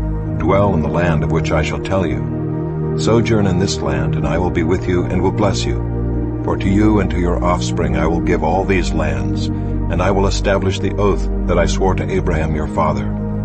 I will multiply your offspring as the stars of heaven, and will give to your offspring all these lands. And in your offspring all the nations of the earth shall be blessed, because Abraham obeyed my voice and kept my charge, my commandments, my statutes, and my laws." So Isaac settled in Gerar. When the men of the place asked him about his wife, he said, "She is my sister," for he feared to say, "my wife," thinking, lest the men of the place should kill me because of Rebekah, because she was attractive in appearance. When he had been there a long time, Abimelech king of the Philistines looked out of a window and saw Isaac laughing with Rebekah his wife. So Abimelech called Isaac and said, "Behold, she is your wife. How then could you say, 'She is my sister'?" Isaac said to him, "Because I thought, lest I die because of her." Abimelech said, "What is this you have done to us? One of the people might easily have lain with your wife, and you would have brought guilt upon us." So Abimelech warned all the people, saying, "Whoever touches this man or his wife shall surely be put to death." And Isaac sowed in that land, and reaped in the same year 100-fold. The Lord blessed him, and the man became rich and gained more and more until he became very wealthy. He had possessions of flocks and herds and many servants, so that the Philistines envied him. Now the Philistines had stopped and filled with earth all the wells that his father's servants had dug in the days of Abraham his father. And Abimelech said to Isaac, "Go away from us, for you are much mightier than we." So Isaac departed from there and encamped in the valley of Gerar and settled there. And Isaac dug again the wells of water that had been dug in the days of Abraham his father, which the Philistines had stopped after the death of Abraham. And he gave them the names that his father had given them. But when Isaac's servants dug in the valley and found there a well of spring water, the herdsmen of Gerar quarreled with Isaac's herdsmen, saying, "The water is ours." So he called the name of the well Esek, because they contended with him. Then they dug another well, and they quarreled over that also. So he called its name Sitnah. And he moved from there and dug another well, and they did not quarrel over it. So he called its name Rehoboth, saying, "For now the Lord has made room for us, and we shall be fruitful in the land." From there he went up to Beersheba, and the Lord appeared to him the same night and said, "I am the God of Abraham your father. Fear not, for I am with you and will bless you, and multiply your offspring for my servant Abraham's sake." So he built an altar there and called upon the name of the Lord, and pitched his tent there. And there Isaac's servants dug a well. When Abimelech went to him from Gerar with Ahuzzath his adviser, and Phicol the commander of his army, Isaac said to them, "Why have you come to me, seeing that you hate me and have sent me away from you?" They said, "We see plainly that the Lord has been with you. So we said, Let there be a sworn pact between us, between you and us, and let us make a covenant with you, that you will do us no harm, just as we have not touched you and have done to you nothing but good, and have sent you away in peace. You are now the blessed of the Lord." So he made them a feast, and they ate and drank.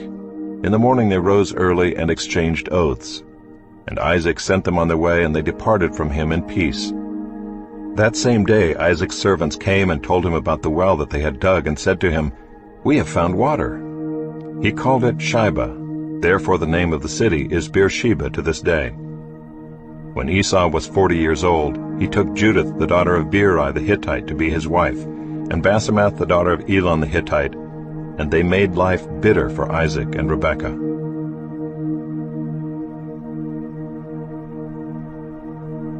When Isaac was old and his eyes were dim so that he could not see, he called Esau his older son and said to him, "My son." And he answered, "Here I am." He said, "Behold, I am old. I do not know the day of my death. Now then, take your weapons, your quiver, and your bow, and go out to the field and hunt game for me, and prepare for me delicious food such as I love, and bring it to me so that I may eat, that my soul may bless you before I die." Now Rebekah was listening when Isaac spoke to his son Esau. So when Esau went to the field to hunt for game and bring it, Rebekah said to her son Jacob, "I heard your father speak to your brother Esau, 'Bring me game and prepare for me delicious food, that I may eat it and bless you before the Lord before I die.' Now therefore, my son, obey my voice as I command you. Go to the flock and bring me 2 good young goats, so that I may prepare from them delicious food for your father, such as he loves, and you shall bring it to your father to eat, so that he may bless you before he dies." But Jacob said to Rebekah his mother, "Behold, my brother Esau is a hairy man, and I am a smooth man. Perhaps my father will feel me, and I shall seem to be mocking him and bring a curse upon myself and not a blessing." His mother said to him, "Let your curse be on me, my son. Only obey my voice, and go, bring them to me." So he went and took them and brought them to his mother, and his mother prepared delicious food, such as his father loved. Then Rebekah took the best garments of Esau her older son, which were with her in the house, and put them on Jacob her younger son. And the skins of the young goats she put on his hands and on the smooth part of his neck. And she put the delicious food and the bread which she had prepared into the hand of her son Jacob. So he went in to his father and said, "My father." And he said, "Here I am. Who are you, my son?" Jacob said to his father, "I am Esau, your firstborn. I have done as you told me. Now sit up and eat of my game, that your soul may bless me." But Isaac said to his son, "How is it that you have found it so quickly, my son?" He answered, "Because the Lord your God granted me success." Then Isaac said to Jacob, "Please come near, that I may feel you, my son, to know whether you are really my son Esau or not." So Jacob went near to Isaac his father, who felt him, and said, "The voice is Jacob's voice, but the hands are the hands of Esau." And he did not recognize him, because his hands were hairy like his brother Esau's hands. So he blessed him. He said, "Are you really my son Esau?" He answered, "I am." Then he said, "Bring it near to me, that I may eat of my son's game and bless you." So he brought it near to him, and he ate. And he brought him wine, and he drank. Then his father Isaac said to him, "Come near and kiss me, my son." So he came near and kissed him. And Isaac smelled the smell of his garments, and blessed him, and said, "See, the smell of my son is as the smell of a field that the Lord has blessed. May God give you of the dew of heaven, and of the fatness of the earth, and plenty of grain and wine. Let peoples serve you, and nations bow down to you. Be lord over your brothers, and may your mother's sons bow down to you. Cursed be everyone who curses you, and blessed be everyone who blesses you." As soon as Isaac had finished blessing Jacob, when Jacob had scarcely gone out from the presence of Isaac his father, Esau his brother came in from his hunting. He also prepared delicious food and brought it to his father. And he said to his father, "Let my father arise and eat of his son's game, that you may bless me." His father Isaac said to him, "Who are you?" He answered, "I am your son, your firstborn, Esau." Then Isaac trembled very violently and said, "Who was it then that hunted game and brought it to me, and I ate it all before you came? And I have blessed him. Yes, and he shall be blessed." As soon as Esau heard the words of his father, he cried out with an exceedingly great and bitter cry, and said to his father, "Bless me, even me also, O my father." But he said, "Your brother came deceitfully, and he has taken away your blessing." Esau said, "Is he not rightly named Jacob? For he has cheated me these 2 times. He took away my birthright, and behold, now he has taken away my blessing." Then he said, "Have you not reserved a blessing for me?" Isaac answered and said to Esau, "Behold, I have made him lord over you, and all his brothers I have given to him for servants, and with grain and wine I have sustained him. What then can I do for you, my son?" Esau said to his father, "Have you but one blessing, my father? Bless me, even me also, O my father." And Esau lifted up his voice and wept. Then Isaac his father answered and said to him, "Behold, away from the fatness of the earth shall your dwelling be, and away from the dew of heaven on high. By your sword you shall live, and you shall serve your brother. But when you grow restless, you shall break his yoke from your neck." Now Esau hated Jacob because of the blessing with which his father had blessed him, and Esau said to himself, "The days of mourning for my father are approaching.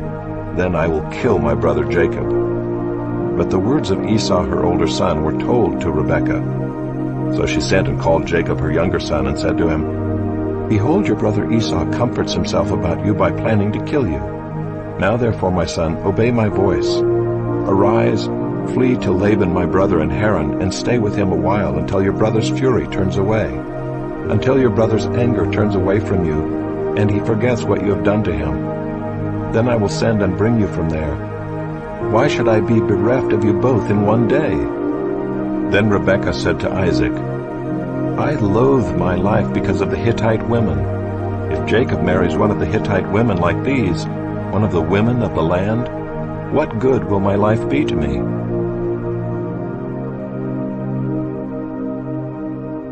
Then Isaac called Jacob and blessed him and directed him, "You must not take a wife from the Canaanite women. Arise, go to Paddan-aram, to the house of Bethuel, your mother's father, and take as your wife from there one of the daughters of Laban, your mother's brother. God Almighty bless you, and make you fruitful, and multiply you, that you may become a company of peoples.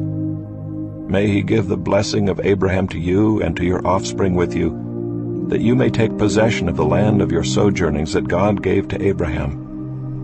Thus Isaac sent Jacob away, and he went to Paddan-aram, to Laban, the son of Bethuel the Aramean, the brother of Rebekah, Jacob's and Esau's mother. Now Esau saw that Isaac had blessed Jacob, and sent him away to Paddan-aram to take a wife from there, and that as he blessed him he directed him, "You must not take a wife from the Canaanite women," and that Jacob had obeyed his father and his mother, and gone to Paddan-aram. So when Esau saw that the Canaanite women did not please Isaac his father, Esau went to Ishmael and took as his wife, besides the wives he had, Mahalath the daughter of Ishmael, Abraham's son, the sister of Nebaioth. Jacob left Beersheba and went toward Haran, and he came to a certain place and stayed there that night, because the sun had set. Taking one of the stones of the place, he put it under his head and lay down in that place to sleep.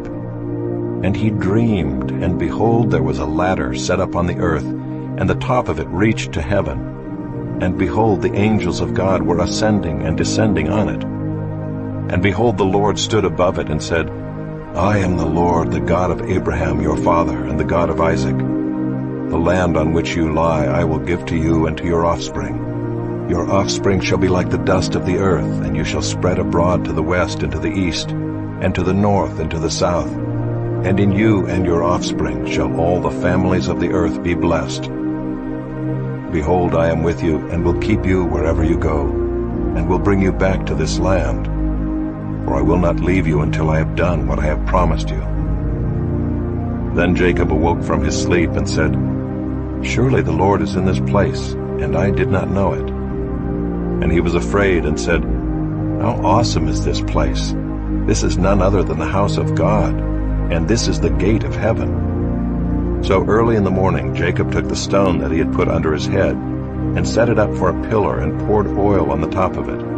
He called the name of that place Bethel, but the name of the city was Luz at the first. Then Jacob made a vow, saying, If God will be with me and will keep me in this way that I go, and will give me bread to eat and clothing to wear, so that I come again to my father's house in peace, then the Lord shall be my God, and this stone which I have set up for a pillar shall be God's house. And of all that you give me I will give a full tenth to you.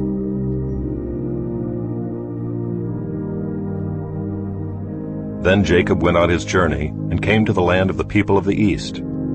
As he looked, he saw a well in the field, and behold, 3 flocks of sheep lying beside it, for out of that well the flocks were watered. The stone on the well's mouth was large, and when all the flocks were gathered there, the shepherds would roll the stone from the mouth of the well, and water the sheep, and put the stone back in its place over the mouth of the well.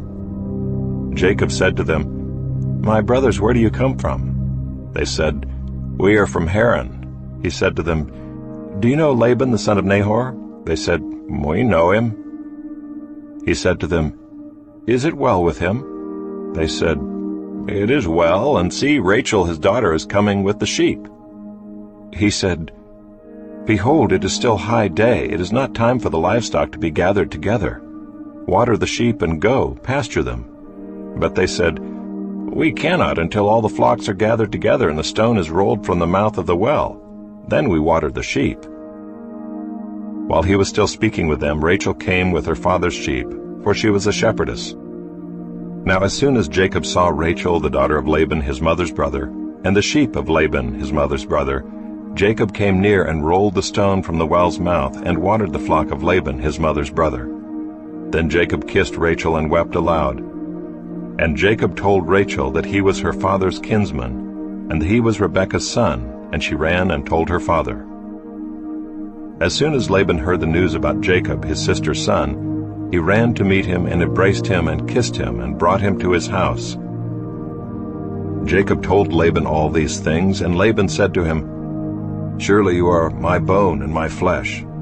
And he stayed with him a month. Then Laban said to Jacob, Because you are my kinsman, should you therefore serve me for nothing? Tell me, what shall your wages be? Now Laban had 2 daughters. The name of the older was Leah, and the name of the younger was Rachel. Leah's eyes were weak, but Rachel was beautiful in form and appearance. Jacob loved Rachel, and he said, I will serve you 7 years for your younger daughter Rachel. Laban said, It is better that I give her to you than that I should give her to any other man. Stay with me. So Jacob served 7 years for Rachel, and they seemed to him but a few days because of the love he had for her. Then Jacob said to Laban, Give me my wife, that I may go into her, for my time is completed. So Laban gathered together all the people of the place and made a feast. But in the evening he took his daughter Leah and brought her to Jacob, and he went in to her.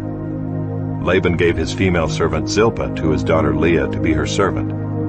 And in the morning, behold, it was Leah. And Jacob said to Laban, "What is this you have done to me? Did I not serve with you for Rachel? Why then have you deceived me?"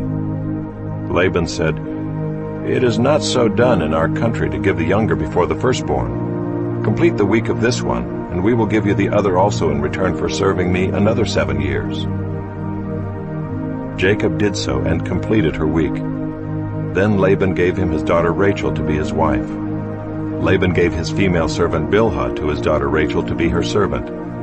So Jacob went in to Rachel also, and he loved Rachel more than Leah, and served Laban for another 7 years. When the Lord saw that Leah was hated, he opened her womb, but Rachel was barren. And Leah conceived and bore a son, and she called his name Reuben, for she said, "Because the Lord has looked upon my affliction, for now my husband will love me." She conceived again and bore a son, and said, "Because the Lord has heard that I am hated, he has given me this son also." And she called his name Simeon. Again she conceived and bore a son, and said, "Now this time my husband will be attached to me, because I have borne him 3 sons." Therefore his name was called Levi. And she conceived again and bore a son, and said, "This time I will praise the Lord." Therefore she called his name Judah. Then she ceased bearing.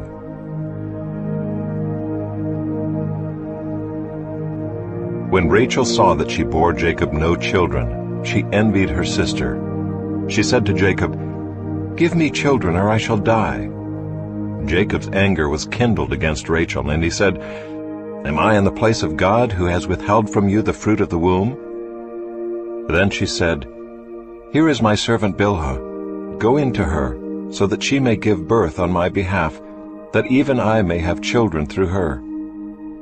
So she gave him her servant Bilhah as a wife, and Jacob went in to her. And Bilhah conceived and bore Jacob a son. Then Rachel said, "God has judged me, and has also heard my voice and given me a son." Therefore she called his name Dan.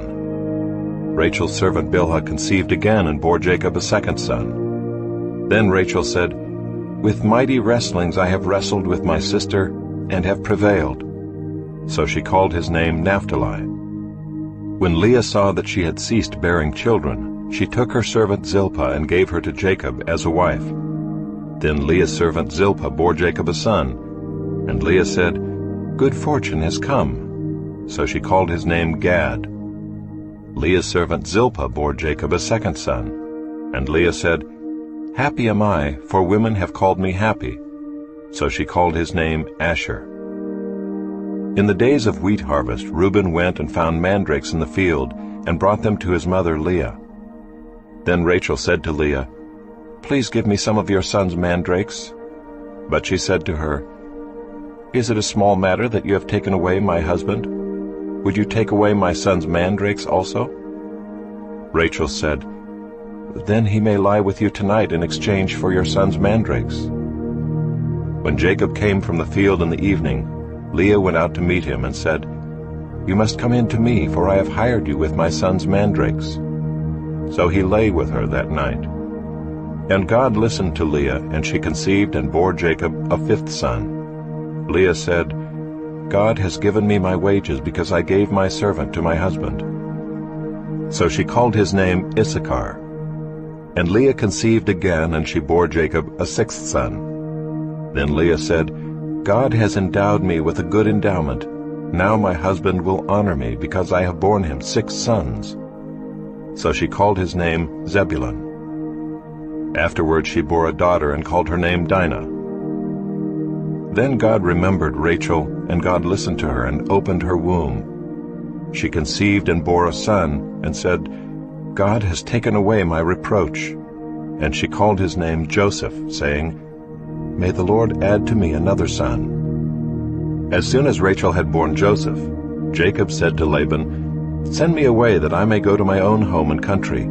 Give me my wives and my children for whom I have served you, that I may go, for you know the service that I have given you."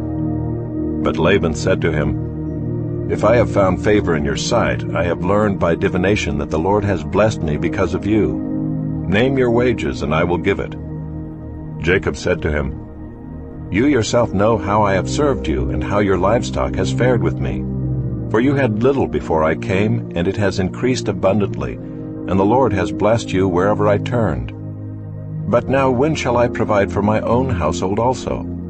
He said, "What shall I give you?" Jacob said, "You shall not give me anything. If you will do this for me, I will again pasture your flock and keep it. Let me pass through all your flock today, removing from it every speckled and spotted sheep, and every black lamb, and the spotted and speckled among the goats, and they shall be my wages. So my honesty will answer for me later when you come to look into my wages with you. Every one that is not speckled and spotted among the goats and black among the lambs, if found with me, shall be counted stolen." Laban said, "Good, let it be as you have said." But that day Laban removed the male goats that were striped and spotted, and all the female goats that were speckled and spotted, every one that had white on it, and every lamb that was black, and put them in the charge of his sons. And he set a distance of 3 days' journey between himself and Jacob. And Jacob pastured the rest of Laban's flock. Then Jacob took fresh sticks of poplar and almond and plane trees, and peeled white streaks in them, exposing the white of the sticks. He set the sticks that he had peeled in front of the flocks in the troughs, that is, the watering places, where the flocks came to drink. And since they bred when they came to drink, the flocks bred in front of the sticks, and so the flocks brought forth striped, speckled, and spotted. And Jacob separated the lambs and set the faces of the flocks toward the striped and all the black in the flock of Laban. He put his own droves apart and did not put them with Laban's flock. Whenever the stronger of the flock were breeding, Jacob would lay the sticks in the troughs before the eyes of the flock, that they might breed among the sticks. But for the feebler of the flock, he would not lay them there. So the feebler would be Laban's, and the stronger Jacob's. Thus the man increased greatly and had large flocks, female servants and male servants, and camels and donkeys. Now Jacob heard that the sons of Laban were saying, "Jacob has taken all that was our father's, and from what was our father's he has gained all this wealth." And Jacob saw that Laban did not regard him with favor as before. Then the Lord said to Jacob, "Return to the land of your fathers and to your kindred, and I will be with you." So Jacob sent and called Rachel and Leah into the field where his flock was, and said to them, "I see that your father does not regard me with favor as he did before, but the God of my father has been with me. You know that I have served your father with all my strength, yet your father has cheated me and changed my wages 10 times. But God did not permit him to harm me. If he said, 'The spotted shall be your wages,' then all the flock bore spotted. And if he said, 'The striped shall be your wages,' then all the flock bore striped. Thus God has taken away the livestock of your father and given them to me. In the breeding season of the flock I lifted up my eyes and saw in a dream that the goats that mated with the flock were striped, spotted, and mottled. Then the angel of God said to me in the dream, 'Jacob,' and I said, 'Here I am.' And he said, 'Lift up your eyes and see, all the goats that mate with the flock are striped, spotted, and mottled. For I have seen all that Laban is doing to you.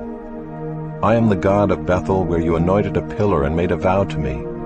Now arise, go out from this land, and return to the land of your kindred.'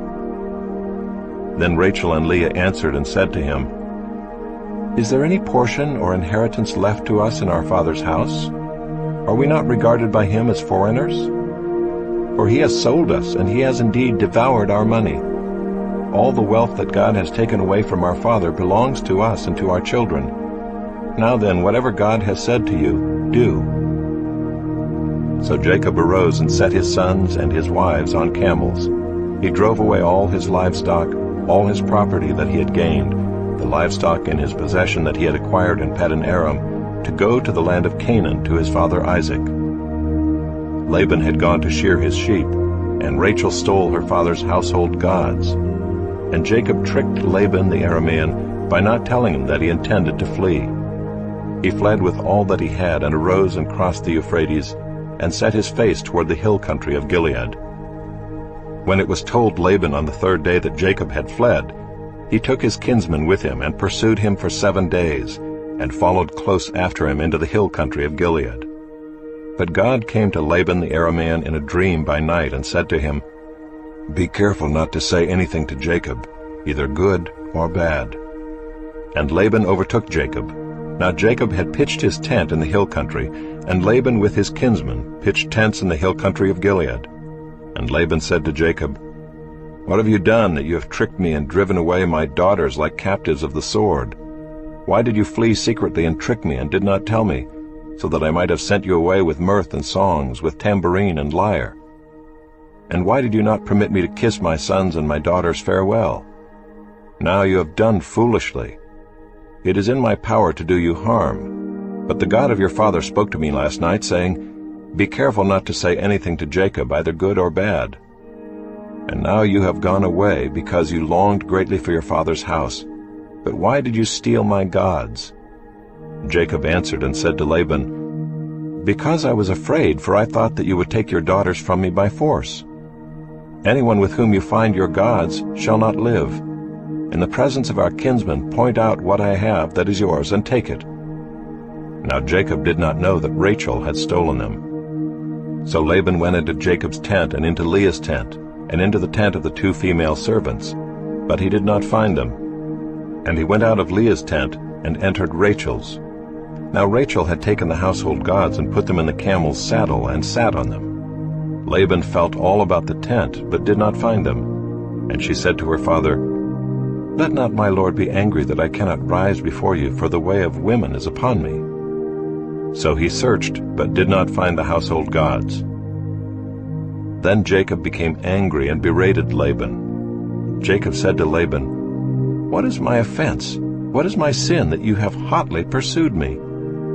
For you have felt through all my goods. What have you found of all your household goods? Set it here before my kinsmen and your kinsmen, that they may decide between us two. These 20 years I have been with you. Your ewes and your female goats have not miscarried, and I have not eaten the rams of your flocks. What was torn by wild beasts I did not bring to you. I bore the loss of it myself. From my hand you required it, whether stolen by day or stolen by night. There I was. By day the heat consumed me, and the cold by night, and my sleep fled from my eyes. These 20 years I have been in your house. I served you 14 years for your 2 daughters and 6 years for your flock, and you have changed my wages 10 times. If the God of my father, the God of Abraham and the fear of Isaac, had not been on my side, surely now you would have sent me away empty-handed. God saw my affliction and the labor of my hands and rebuked you last night." Then Laban answered and said to Jacob, "The daughters are my daughters, the children are my children, the flocks are my flocks, and all that you see is mine. But what can I do this day for these my daughters or for their children whom they have borne? Come now, let us make a covenant, you and I, and let it be a witness between you and me." So Jacob took a stone and set it up as a pillar. And Jacob said to his kinsmen, "Gather stones." And they took stones and made a heap, and they ate there by the heap. Laban called it Jegar-sahadutha, but Jacob called it Gilead. Laban said, "This heap is a witness between you and me today." Therefore he named it Gilead and Mizpah, for he said, "The Lord watch between you and me when we are out of one another's sight. If you oppress my daughters, or if you take wives besides my daughters, although no one is with us, see, God is witness between you and me." Then Laban said to Jacob, "See this heap and the pillar which I have set between you and me. This heap is a witness, and the pillar is a witness, that I will not pass over this heap to you, and you will not pass over this heap and this pillar to me, to do harm. The God of Abraham and the God of Nahor, the God of their father, judge between us." So Jacob swore by the fear of his father Isaac, and Jacob offered a sacrifice in the hill country and called his kinsmen to eat bread. They ate bread and spent the night in the hill country. Early in the morning Laban arose and kissed his grandchildren and his daughters and blessed them. Then Laban departed and returned home.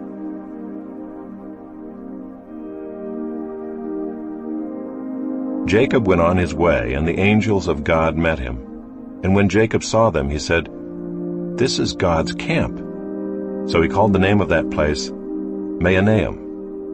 And Jacob sent messengers before him to Esau his brother in the land of Seir, the country of Edom, instructing them, "Thus you shall say to my lord Esau, Thus says your servant Jacob, I have sojourned with Laban, and stayed until now. I have oxen, donkeys, flocks, male servants and female servants. I have sent to tell my lord in order that I may find favor in your sight." And the messengers returned to Jacob, saying, "We came to your brother Esau, and he is coming to meet you, and there are 400 men with him." Then Jacob was greatly afraid and distressed. He divided the people who were with him and the flocks and herds and camels into 2 camps, thinking, "If Esau comes to the one camp and attacks it, then the camp that is left will escape."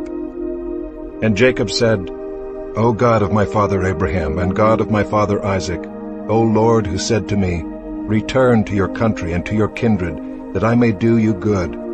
I am not worthy of the least of all the deeds of steadfast love and all the faithfulness that you have shown to your servant. For with only my staff I crossed this Jordan, and now I have become 2 camps. Please deliver me from the hand of my brother, from the hand of Esau, for I fear him, that he may come and attack me, the mothers with the children. But you said, I will surely do you good, and make your offspring as the sand of the sea, which cannot be numbered for multitude." So he stayed there that night, and from what he had with him he took a present for his brother Esau, 200 female goats and 20 male goats, 200 ewes and 20 rams, 30 milking camels and their calves, 40 cows and 10 bulls, 20 female donkeys and 10 male donkeys. These he handed over to his servants, every drove by itself, and said to his servants, "Pass on ahead of me and put a space between drove and drove." He instructed the first, "When Esau my brother meets you and asks you, 'To whom do you belong? Where are you going? And whose are these ahead of you?' Then you shall say, 'They belong to your servant Jacob. They are a present sent to my lord Esau. And moreover, he is behind us.'" He likewise instructed the second and the third and all who followed the droves, "You shall say the same thing to Esau when you find him. And you shall say, 'Moreover, your servant Jacob is behind us.' For he thought, I may appease him with the present that goes ahead of me, and afterward I shall see his face. Perhaps he will accept me." So the present passed on ahead of him, and he himself stayed that night in the camp.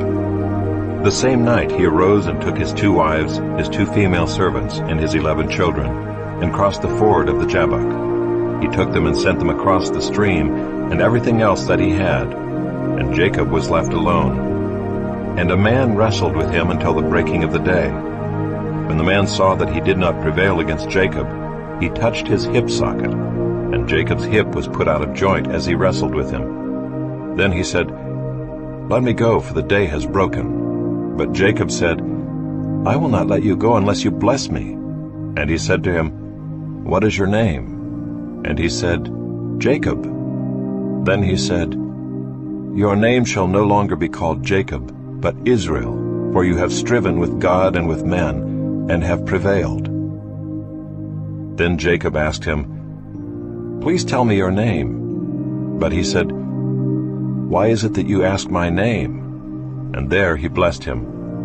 So Jacob called the name of the place Peniel, saying, "For I have seen God face to face, and yet my life has been delivered." The sun rose upon him as he passed Penuel, limping because of his hip.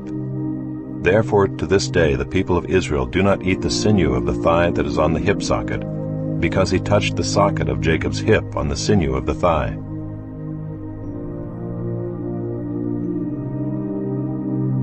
And Jacob lifted up his eyes and looked, and behold, Esau was coming, and 400 men with him. So he divided the children among Leah and Rachel and the 2 female servants.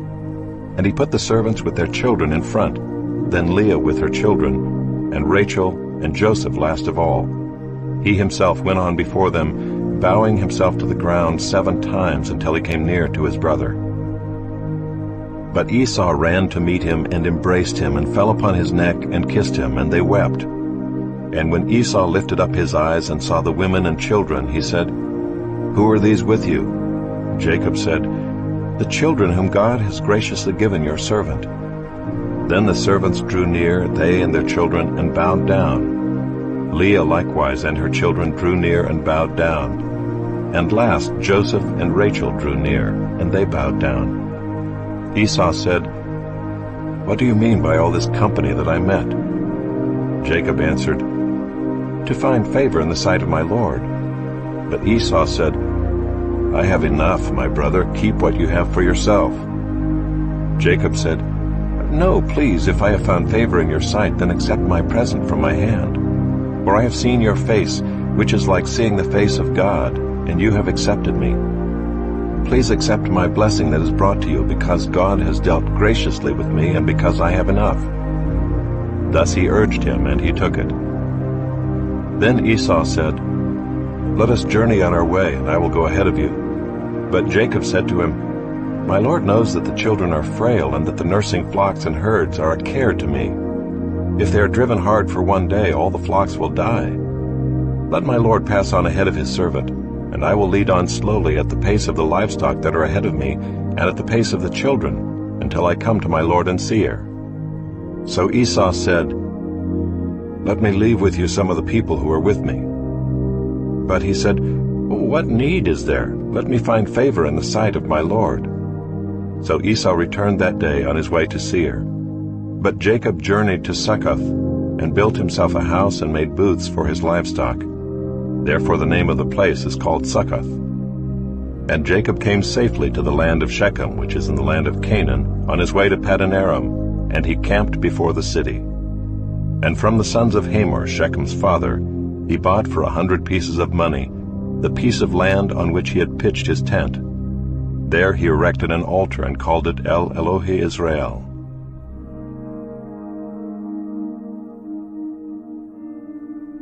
Now Dinah the daughter of Leah, whom she had borne to Jacob, went out to see the women of the land. And when Shechem the son of Hamor the Hivite, the prince of the land, saw her, he seized her and lay with her and humiliated her. And his soul was drawn to Dinah the daughter of Jacob. He loved the young woman and spoke tenderly to her. So Shechem spoke to his father Hamor, saying, "Get me this girl for my wife." Now Jacob heard that he had defiled his daughter Dinah, but his sons were with his livestock in the field, so Jacob held his peace until they came. And Hamor the father of Shechem went out to Jacob to speak with him.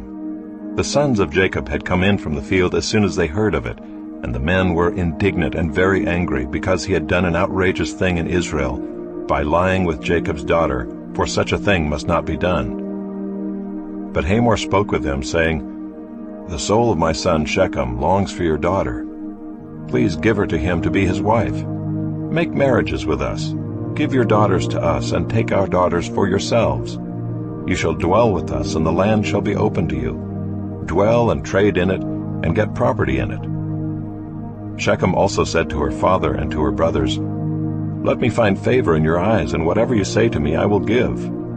Ask me for as great a bride price and gift as you will, and I will give whatever you say to me. Only give me the young woman to be my wife." The sons of Jacob answered Shechem and his father Hamor deceitfully, because he had defiled their sister Dinah. They said to them, "We cannot do this thing to give our sister to one who is uncircumcised, for that would be a disgrace to us.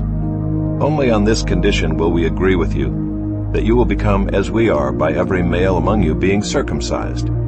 Then we will give our daughters to you, and we will take your daughters to ourselves, and we will dwell with you and become one people. But if you will not listen to us and be circumcised, then we will take our daughter and we will be gone." Their words pleased Hamor and Hamor's son Shechem, and the young man did not delay to do the thing, because he delighted in Jacob's daughter. Now he was the most honored of all his father's house. So Hamor and his son Shechem came to the gate of their city and spoke to the men of their city, saying, "These men are at peace with us. Let them dwell in the land and trade in it, for behold, the land is large enough for them. Let us take their daughters as wives, and let us give them our daughters. Only on this condition will the men agree to dwell with us to become one people, when every male among us is circumcised as they are circumcised. Will not their livestock, their property, and all their beasts be ours? Only let us agree with them, and they will dwell with us." And all who went out of the gate of his city listened to Hamor and his son Shechem, and every male was circumcised, all who went out of the gate of his city. On the third day, when they were sore, 2 of the sons of Jacob, Simeon and Levi, Dinah's brothers, took their swords and came against the city while it felt secure, and killed all the males. They killed Hamor and his son Shechem with the sword, and took Dinah out of Shechem's house and went away. The sons of Jacob came upon the slain and plundered the city, because they had defiled their sister. They took their flocks and their herds, their donkeys, and whatever was in the city and in the field, all their wealth, all their little ones and their wives, all that was in the houses they captured and plundered. Then Jacob said to Simeon and Levi, "You have brought trouble on me by making me stink to the inhabitants of the land, the Canaanites and the Perizzites. My numbers are few, and if they gather themselves against me and attack me, I shall be destroyed, both I and my household." But they said, "Should he treat our sister like a prostitute?"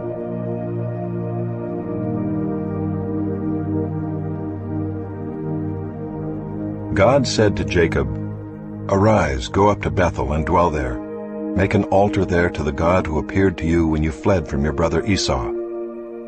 So Jacob said to his household and to all who were with him, "Put away the foreign gods that are among you, and purify yourselves, and change your garments.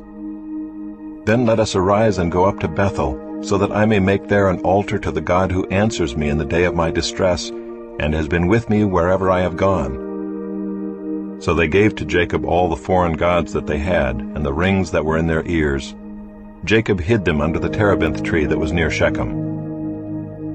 And as they journeyed, a terror from God fell upon the cities that were around them, so that they did not pursue the sons of Jacob. And Jacob came to Luz, that is Bethel, which is in the land of Canaan, he and all the people who were with him, and there he built an altar and called the place El-Bethel, because there God had revealed himself to him when he fled from his brother. And Deborah, Rebekah's nurse, died, and she was buried under an oak below Bethel. So he called its name Allon-Bacuth. God appeared to Jacob again when he came to Paddan-aram, and blessed him.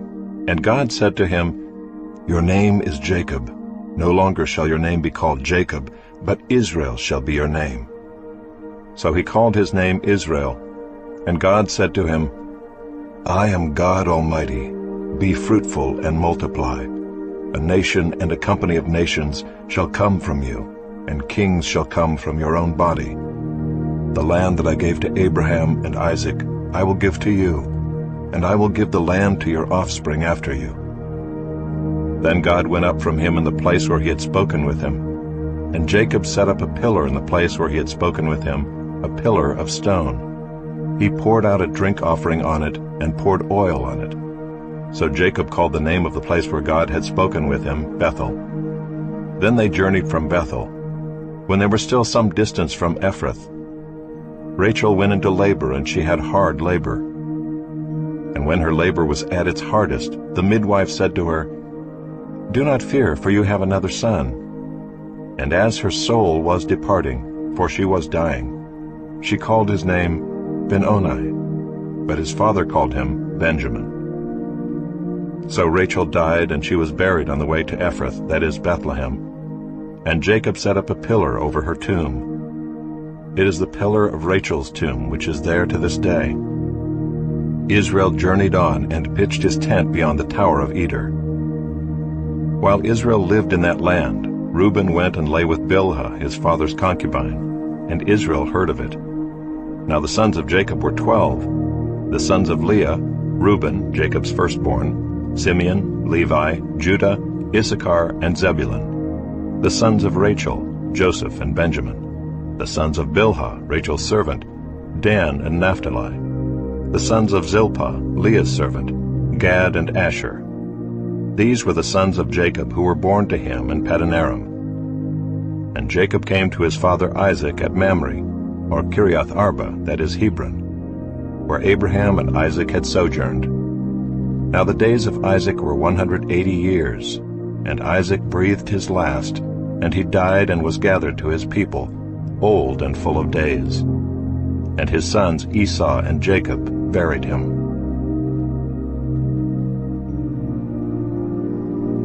These are the generations of Esau, that is, Edom. Esau took his wives from the Canaanites: Ida the daughter of Elon the Hittite, Aholibamah the daughter of Anah the daughter of Zibeon the Hivite, and Basemath, Ishmael's daughter, the sister of Nebaioth. And Ida bore to Esau Eliphaz. Basemath bore Reuel, and Aholibamah bore Jeush, Jalam, and Korah. These are the sons of Esau who were born to him in the land of Canaan. Then Esau took his wives, his sons, his daughters, and all the members of his household, his livestock, all his beasts, and all his property that he had acquired in the land of Canaan. He went into a land away from his brother Jacob, for their possessions were too great for them to dwell together. The land of their sojournings could not support them because of their livestock. So Esau settled in the hill country of Seir. Esau is Edom. These are the generations of Esau, the father of the Edomites, in the hill country of Seir. These are the names of Esau's sons: Eliphaz the son of Ida, the wife of Esau; Reuel the son of Basemath, the wife of Esau. The sons of Eliphaz were Teman, Omar, Zepho, Gatam, and Kenaz. Timnah was a concubine of Eliphaz, Esau's son. She bore Amalek to Eliphaz. These are the sons of Ida, Esau's wife. These are the sons of Reuel: Nahath, Zerah, Shammah, and Mizah. These are the sons of Basemath, Esau's wife.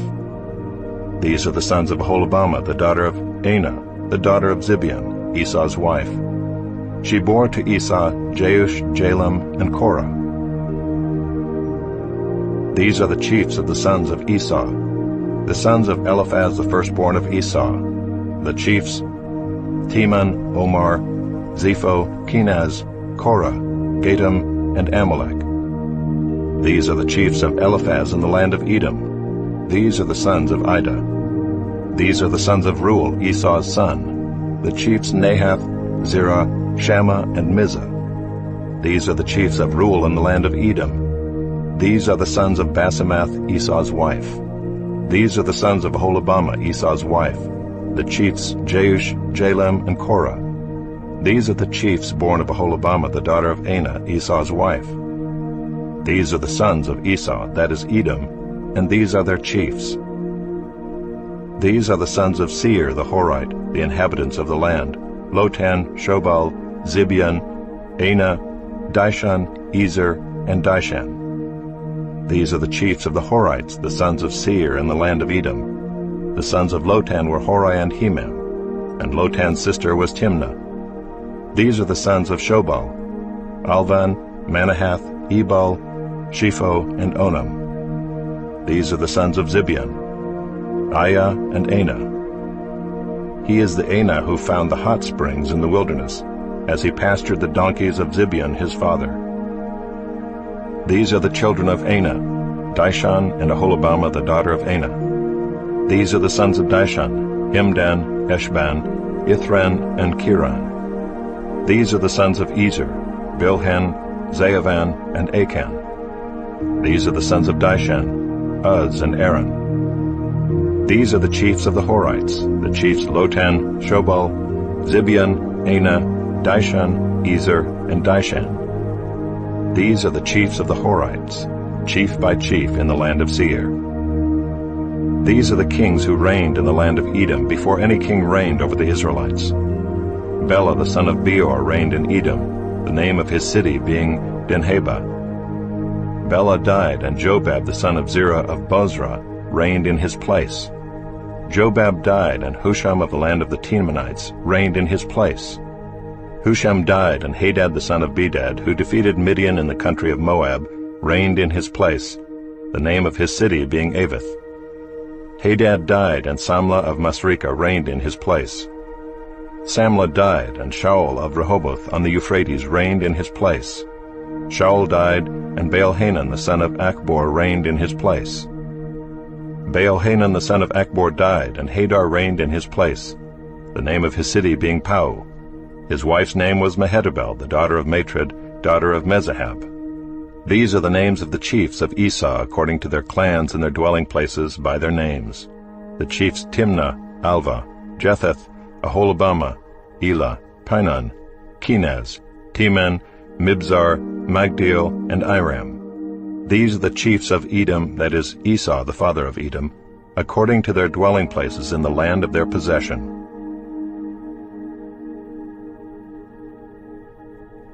Jacob lived in the land of his father's sojournings in the land of Canaan. These are the generations of Jacob. Joseph, being 17 years old, was pasturing the flock with his brothers. He was a boy with the sons of Bilhah and Zilpah, his father's wives, and Joseph brought a bad report of them to their father. Now Israel loved Joseph more than any other of his sons, because he was the son of his old age, and he made him a robe of many colors. But when his brothers saw that their father loved him more than all his brothers, they hated him and could not speak peacefully to him. Now Joseph had a dream, and when he told it to his brothers, they hated him even more. He said to them, "Hear this dream that I have dreamed. Behold, we were binding sheaves in the field, and behold, my sheaf arose and stood upright. And behold, your sheaves gathered around it and bowed down to my sheaf." His brothers said to him, "Are you indeed to reign over us? Or are you indeed to rule over us?" So they hated him even more for his dreams and for his words. Then he dreamed another dream and told it to his brothers and said, "Behold, I have dreamed another dream. Behold, the sun, the moon, and 11 stars were bowing down to me." But when he told it to his father and to his brothers, his father rebuked him and said to him, "What is this dream that you have dreamed? Shall I and your mother and your brothers indeed come to bow ourselves to the ground before you?" And his brothers were jealous of him, but his father kept the saying in mind.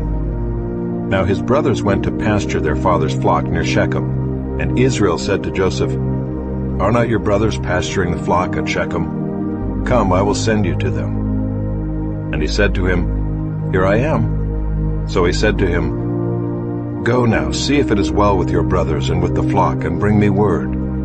So he sent him from the valley of Hebron, and he came to Shechem. And a man found him wandering in the fields, and the man asked him, "What are you seeking?" "I am seeking my brothers," he said. "Tell me, please, where they are pasturing the flock." And the man said, "They have gone away, for I heard them say, 'Let us go to Dothan.'" So Joseph went after his brothers and found them at Dothan. They saw him from afar, and before he came near to them, they conspired against him to kill him.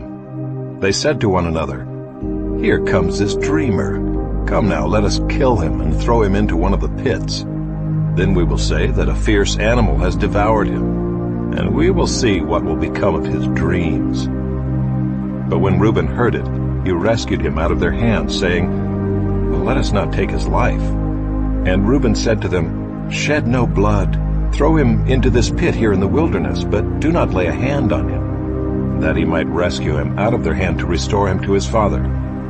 So when Joseph came to his brothers, they stripped him of his robe, the robe of many colors that he wore, and they took him and threw him into a pit. The pit was empty, there was no water in it. Then they sat down to eat. And looking up, they saw a caravan of Ishmaelites coming from Gilead, with their camels bearing gum, balm, and myrrh, on their way to carry it down to Egypt. Then Judah said to his brothers, "What profit is it if we kill our brother and conceal his blood? Come, let us sell him to the Ishmaelites, and let not our hand be upon him, for he is our brother, our own flesh." And his brothers listened to him. Then Midianite traders passed by, and they drew Joseph up and lifted him out of the pit, and sold him to the Ishmaelites for 20 shekels of silver. They took Joseph to Egypt. When Reuben returned to the pit and saw that Joseph was not in the pit, he tore his clothes and returned to his brothers and said, "The boy is gone, and where shall I go?" Then they took Joseph's robe and slaughtered a goat and dipped the robe in the blood. And they sent the robe of many colors and brought it to their father and said, "This we have found. Please identify whether it is your son's robe or not." And he identified it and said, "It is my son's robe. A fierce animal has devoured him. Joseph is without doubt torn to pieces." Then Jacob tore his garments and put sackcloth on his loins and mourned for his son many days. All his sons and all his daughters rose up to comfort him, but he refused to be comforted and said, "No, I shall go down to Sheol to my son, mourning." Thus his father wept for him. Meanwhile the Midianites had sold him in Egypt to Potiphar, an officer of Pharaoh, the captain of the guard.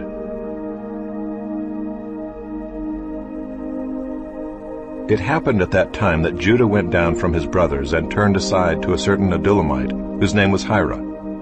There Judah saw the daughter of a certain Canaanite whose name was Shua.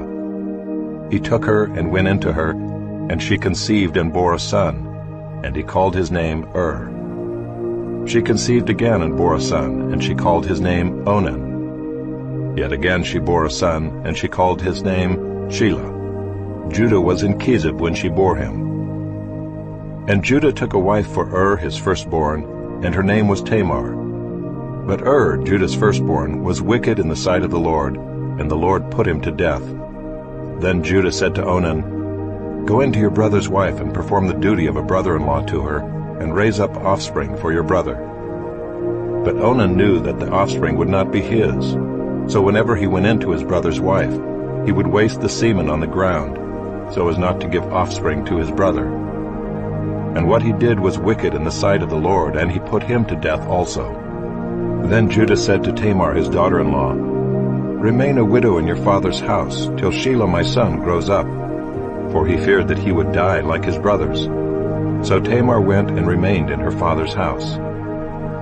In the course of time the wife of Judah, Shua's daughter, died.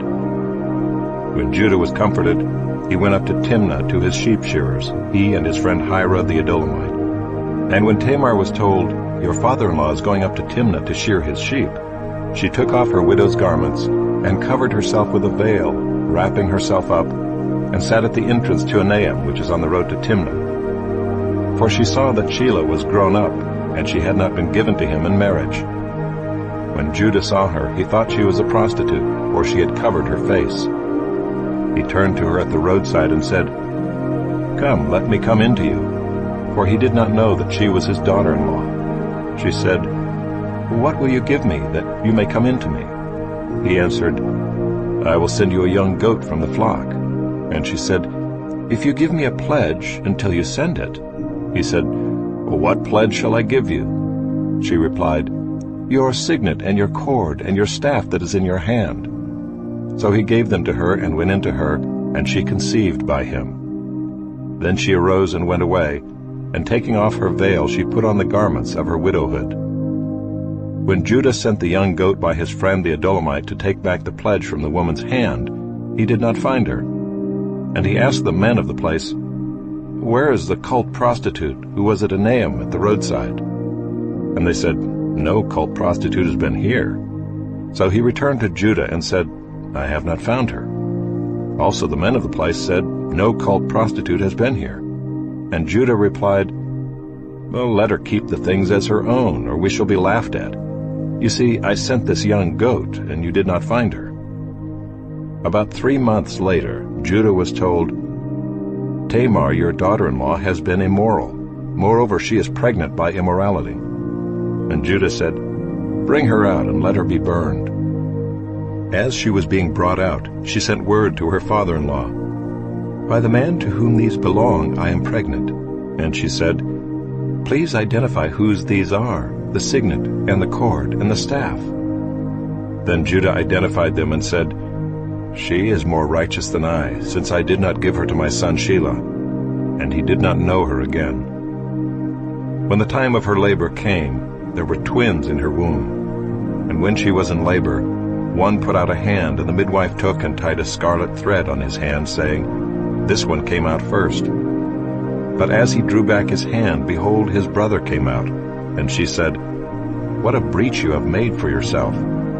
Therefore his name was called Perez. Afterward his brother came out with the scarlet thread on his hand, and his name was called Zerah.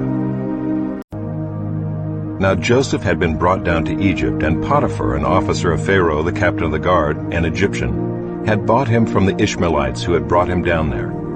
The Lord was with Joseph, and he became a successful man, and he was in the house of his Egyptian master. His master saw that the Lord was with him, and that the Lord caused all that he did to succeed in his hands. So Joseph found favor in his sight and attended him, and he made him overseer of his house, and put him in charge of all that he had.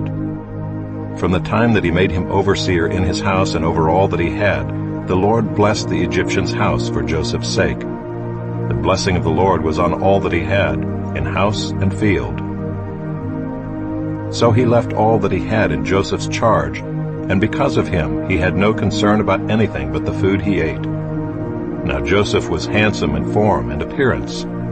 And after a time his master's wife cast her eyes on Joseph and said, "Lie with me." But he refused and said to his master's wife, "Behold, because of me my master has no concern about anything in the house, and he has put everything that he has in my charge. He is not greater in this house than I am, nor has he kept back anything from me except you, because you are his wife. How then can I do this great wickedness and sin against God?" And as she spoke to Joseph day after day, he would not listen to her, to lie beside her, or to be with her. But one day, when he went into the house to do his work, and none of the men of the house was there in the house, she caught him by his garment, saying, "Lie with me." But he left his garment in her hand and fled and got out of the house. And as soon as she saw that he had left his garment in her hand and had fled out of the house, she called to the men of her household and said to them, "See, he has brought among us a Hebrew to laugh at us. He came in to lie with me, and I cried out with a loud voice. And as soon as he heard that I lifted up my voice and cried out, he left his garment beside me and fled and got out of the house."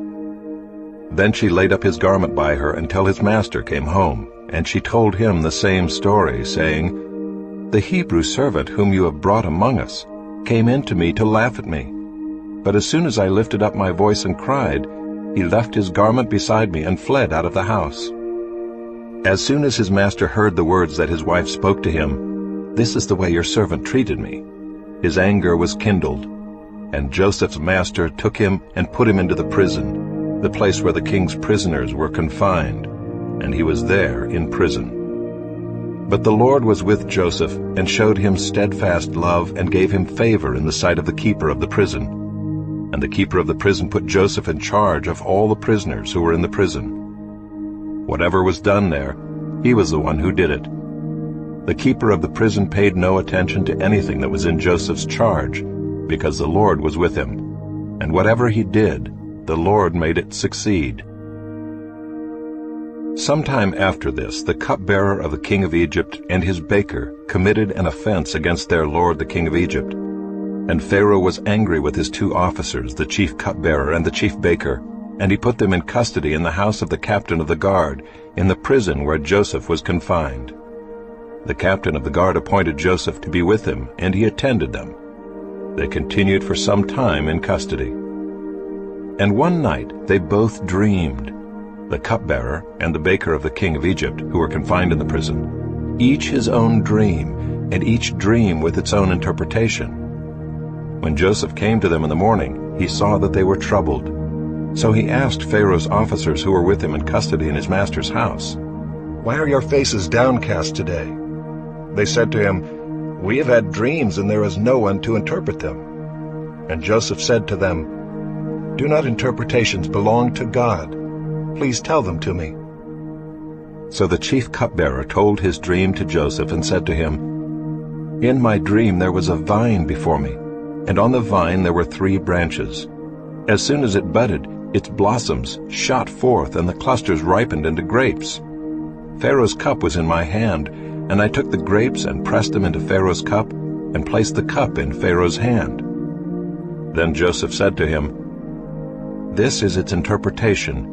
The 3 branches are 3 days. In 3 days Pharaoh will lift up your head and restore you to your office, and you shall place Pharaoh's cup in his hand as formerly, when you were his cupbearer. Only remember me when it is well with you, and please do me the kindness to mention me to Pharaoh, and so get me out of this house.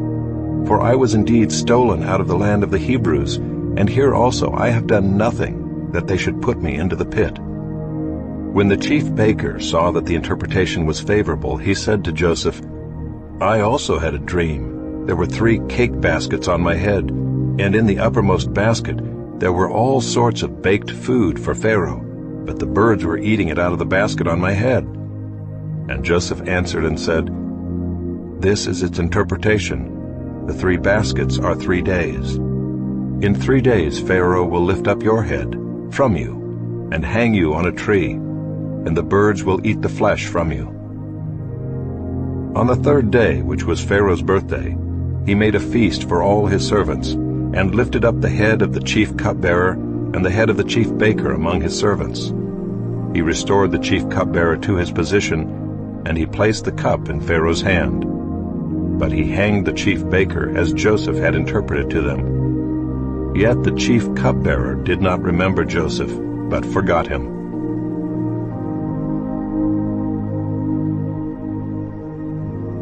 After 2 whole years, Pharaoh dreamed that he was standing by the Nile. And behold, there came up out of the Nile 7 cows attractive and plump, and they fed in the reed grass. And behold, 7 other cows, ugly and thin, came up out of the Nile after them, and stood by the other cows on the bank of the Nile. And the ugly, thin cows ate up the 7 attractive, plump cows. And Pharaoh awoke. And he fell asleep and dreamed a 2nd time. And behold, 7 ears of grain, plump and good, were growing on one stalk. And behold, after them sprouted 7 ears, thin and blighted by the east wind. And the thin ears swallowed up the 7 plump, full ears. And Pharaoh awoke, and behold, it was a dream. So in the morning his spirit was troubled, and he sent and called for all the magicians of Egypt and all its wise men. Pharaoh told them his dreams, but there was none who could interpret them to Pharaoh. Then the chief cupbearer said to Pharaoh, I remember my offenses today, when Pharaoh was angry with his servants, and put me and the chief baker in custody in the house of the captain of the guard. We dreamed on the same night, he and I, each having a dream with its own interpretation. A young Hebrew was there with us, a servant of the captain of the guard. When we told him, he interpreted our dreams to us, giving an interpretation to each man according to his dream. And as he interpreted to us, so it came about. I was restored to my office, and the baker was hanged. Then Pharaoh sent and called Joseph, and they quickly brought him out of the pit. And when he had shaved himself and changed his clothes, he came in before Pharaoh. And Pharaoh said to Joseph, I have had a dream, and there is no one who can interpret it. I have heard it said of you that when you hear a dream you can interpret it. Joseph answered Pharaoh, It is not in me. God will give Pharaoh a favorable answer. Then Pharaoh said to Joseph, Behold, in my dream I was standing on the banks of the Nile. 7 cows, plump and attractive, came up out of the Nile and fed in the reed grass. 7 other cows came up after them, poor and very ugly and thin, such as I had never seen in all the land of Egypt. And the thin, ugly cows ate up the first 7 plump cows. But when they had eaten them, no one would have known that they had eaten them, for they were still as ugly as at the beginning. Then I awoke. I also saw in my dream 7 ears growing on one stalk, full and good. 7 ears, withered, thin, and blighted by the east wind, sprouted after them. And the thin ears swallowed up the 7 good ears. And I told it to the magicians, but there was no one who could explain it to me. Then Joseph said to Pharaoh, The dreams of Pharaoh are one. God has revealed to Pharaoh what he is about to do. The 7 good cows are 7 years, and the 7 good ears are 7 years. The dreams are one. The 7 lean and ugly cows that came up after them are 7 years, and the 7 empty ears blighted by the east wind are also 7 years of famine. It is as I told Pharaoh. God has shown to Pharaoh what he is about to do. There will come 7 years of great plenty throughout all the land of Egypt. But after them there will arise 7 years of famine, and all the plenty will be forgotten in the land of Egypt. The famine will consume the land, and the plenty will be unknown in the land by reason of the famine that will follow, for it will be very severe. And the doubling of Pharaoh's dream means that the thing is fixed by God, and God will shortly bring it about. Now therefore let Pharaoh select a discerning and wise man, and set him over the land of Egypt. Let Pharaoh proceed to appoint overseers over the land, and take 1/5 of the produce of the land of Egypt during the 7 plentiful years. and let them gather all the food of these good years that are coming, and store up grain under the authority of Pharaoh for food in the cities, and let them keep it. That food shall be a reserve for the land against the 7 years of famine that are to occur in the land of Egypt, so that the land may not perish through the famine. This proposal pleased Pharaoh and all his servants. And Pharaoh said to his servants, "Can we find a man like this, in whom is the Spirit of God?" Then Pharaoh said to Joseph, "Since God has shown you all this, there is none so discerning and wise as you are. You shall be over my house, and all my people shall order themselves as you command. Only as regards the throne will I be greater than you." And Pharaoh said to Joseph, "See, I have set you over all the land of Egypt." Then Pharaoh took his signet ring from his hand and put it on Joseph's hand, and clothed him in garments of fine linen, and put a gold chain about his neck. And he made him ride in his second chariot. And they called out before him, "Bow the knee." Thus he set him over all the land of Egypt. Moreover, Pharaoh said to Joseph, "I am Pharaoh, and without your consent no one shall lift up hand or foot in all the land of Egypt." And Pharaoh called Joseph's name Zaphenath-Paneah, and he gave him in marriage Asenath, the daughter of Potiphera, priest of On. So Joseph went out over the land of Egypt. Joseph was 30 years old when he entered the service of Pharaoh, king of Egypt. And Joseph went out from the presence of Pharaoh, and went through all the land of Egypt. During the 7 plentiful years the earth produced abundantly, and he gathered up all the food of these 7 years which occurred in the land of Egypt, and put the food in the cities. He put in every city the food from the fields around it. And Joseph stored up grain in great abundance, like the sand of the sea, until he ceased to measure it, for it could not be measured. Before the year of famine came, 2 sons were born to Joseph. Asenath, the daughter of Potiphera, priest of On, bore them to him. Joseph called the name of the firstborn Manasseh, for he said, "God has made me forget all my hardship and all my father's house." The name of the second he called Ephraim, "For God has made me fruitful in the land of my affliction." The 7 years of plenty that occurred in the land of Egypt came to an end, and the 7 years of famine began to come, as Joseph had said. There was famine in all lands, but in all the land of Egypt there was bread. When all the land of Egypt was famished, the people cried to Pharaoh for bread. Pharaoh said to all the Egyptians, "Go to Joseph. What he says to you, do." So when the famine had spread over all the land, Joseph opened all the storehouses and sold to the Egyptians, for the famine was severe in the land of Egypt. Moreover, all the earth came to Egypt to Joseph to buy grain, because the famine was severe over all the earth. When Jacob learned that there was grain for sale in Egypt, he said to his sons, "Why do you look at one another?" And he said, "Behold, I have heard that there is grain for sale in Egypt. Go down and buy grain for us there, that we may live and not die." So 10 of Joseph's brothers went down to buy grain in Egypt.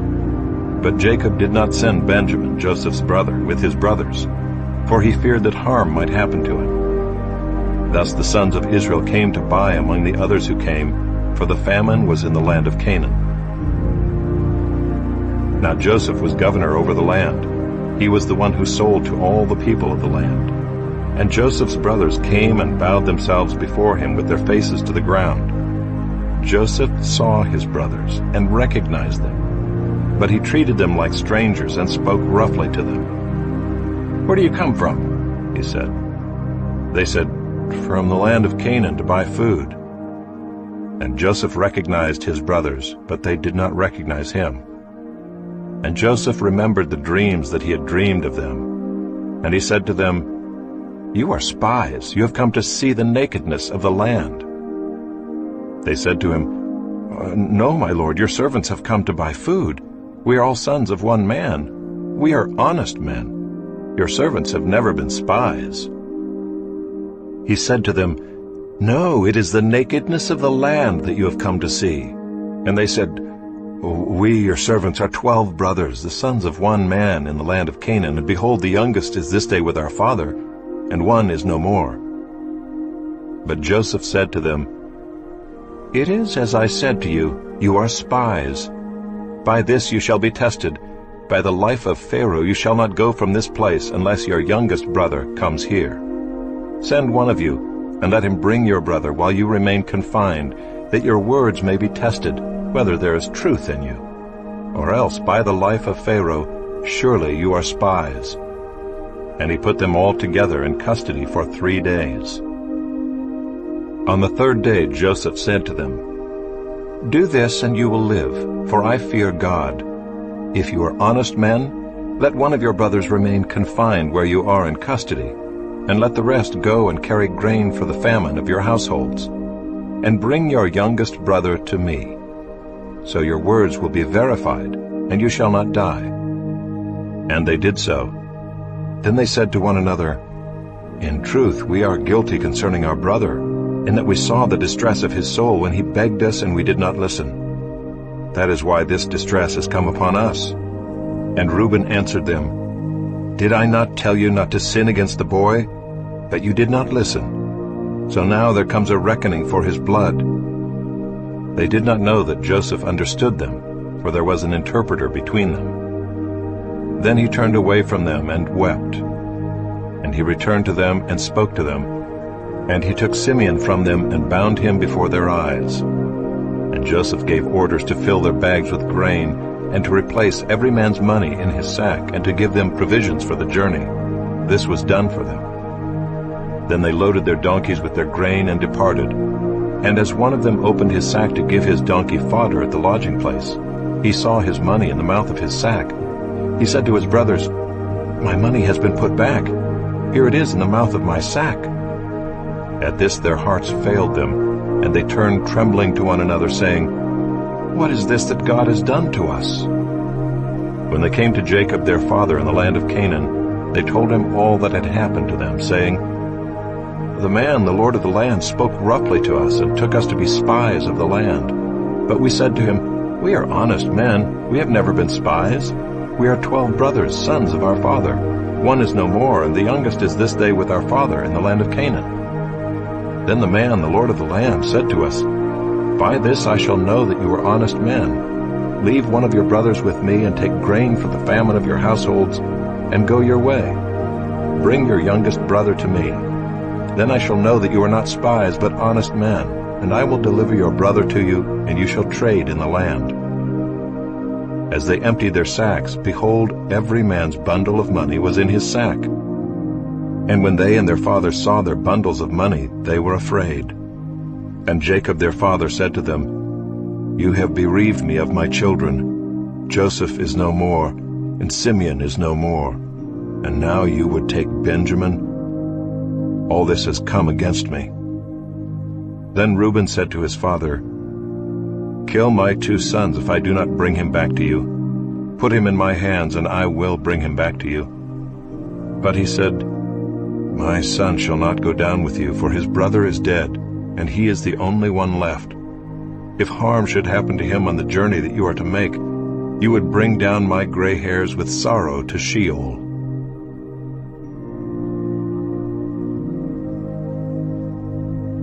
Now the famine was severe in the land. And when they had eaten the grain that they had brought from Egypt, their father said to them, 'Go again, buy us a little food.' But Judah said to him, 'The man solemnly warned us, saying, You shall not see my face unless your brother is with you. If you will send our brother with us, we will go down and buy you food.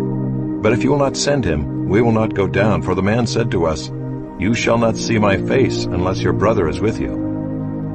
Israel said, 'Why did you treat me so badly as to tell the man that you had another brother?' They replied, 'The man questioned us carefully about ourselves and our kindred, saying, Is your father still alive? Do you have another brother?' What we told him was in answer to these questions. Could we in any way know that he would say, Bring your brother down? And Judah said to Israel his father, Send the boy with me, and we will arise and go, that we may live and not die, both we and you and also our little ones. I will be a pledge of his safety. From my hand you shall require him. If I do not bring him back to you and set him before you, then let me bear the blame forever. If we had not delayed, we would now have returned twice." Then their father Israel said to them, "If it must be so, then do this. Take some of the choice fruits of the land in your bags, and carry a present down to the man, a little balm and a little honey, gum, myrrh, pistachio nuts, and almonds. Take double the money with you. Carry back with you the money that was returned in the mouth of your sacks. Perhaps it was an oversight. Take also your brother, and arise, go again to the man.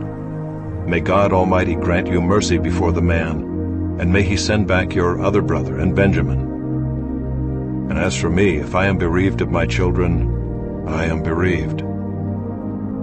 So the men took this present, and they took double the money with them, and Benjamin. They arose and went down to Egypt, and stood before Joseph. When Joseph saw Benjamin with them, he said to the steward of his house, "Bring the men into the house, and slaughter an animal and make ready, for the men are to dine with me at noon." The man did as Joseph told him, and brought the men to Joseph's house. And the men were afraid because they were brought to Joseph's house, and they said, "It is because of the money which was replaced in our sacks the first time that we are brought in, so that he may assault us and fall upon us to make us servants and seize our donkeys." So they went up to the steward of Joseph's house and spoke with him at the door of the house, and said, "Oh, my lord, we came down the first time to buy food, and when we came to the lodging place we opened our sacks, and there was each man's money in the mouth of his sack, our money in full weight. So we have brought it again with us, and we have brought other money down with us to buy food. We do not know who put our money in our sacks." He replied, "Peace to you, do not be afraid. Your God and the God of your father has put treasure in your sacks for you. I received your money." Then he brought Simeon out to them. And when the man had brought the men into Joseph's house and given them water, and they had washed their feet, and when he had given their donkeys fodder, they prepared the present for Joseph's coming at noon, for they heard that they should eat bread there. When Joseph came home, they brought into the house to him the present that they had with them, and bowed down to him to the ground. And he inquired about their welfare and said, "Is your father well, the old man of whom you spoke? Is he still alive?" They said, "Your servant our father is well, he is still alive." And they bowed their heads and prostrated themselves. And he lifted up his eyes and saw his brother Benjamin, his mother's son, and said, "Is this your youngest brother of whom you spoke to me? God be gracious to you, my son." Then Joseph hurried out, for his compassion grew warm for his brother, and he sought a place to weep. And he entered his chamber and wept there. Then he washed his face and came out, and controlling himself, he said, "Serve the food." They served him by himself, and them by themselves, and the Egyptians who ate with him by themselves, because the Egyptians could not eat with the Hebrews, for that is an abomination to the Egyptians. And they sat before him, the firstborn according to his birthright, and the youngest according to his youth. And the men looked at one another in amazement. Portions were taken to them from Joseph's table, but Benjamin's portion was 5 times as much as any of theirs. And they drank and were merry with him.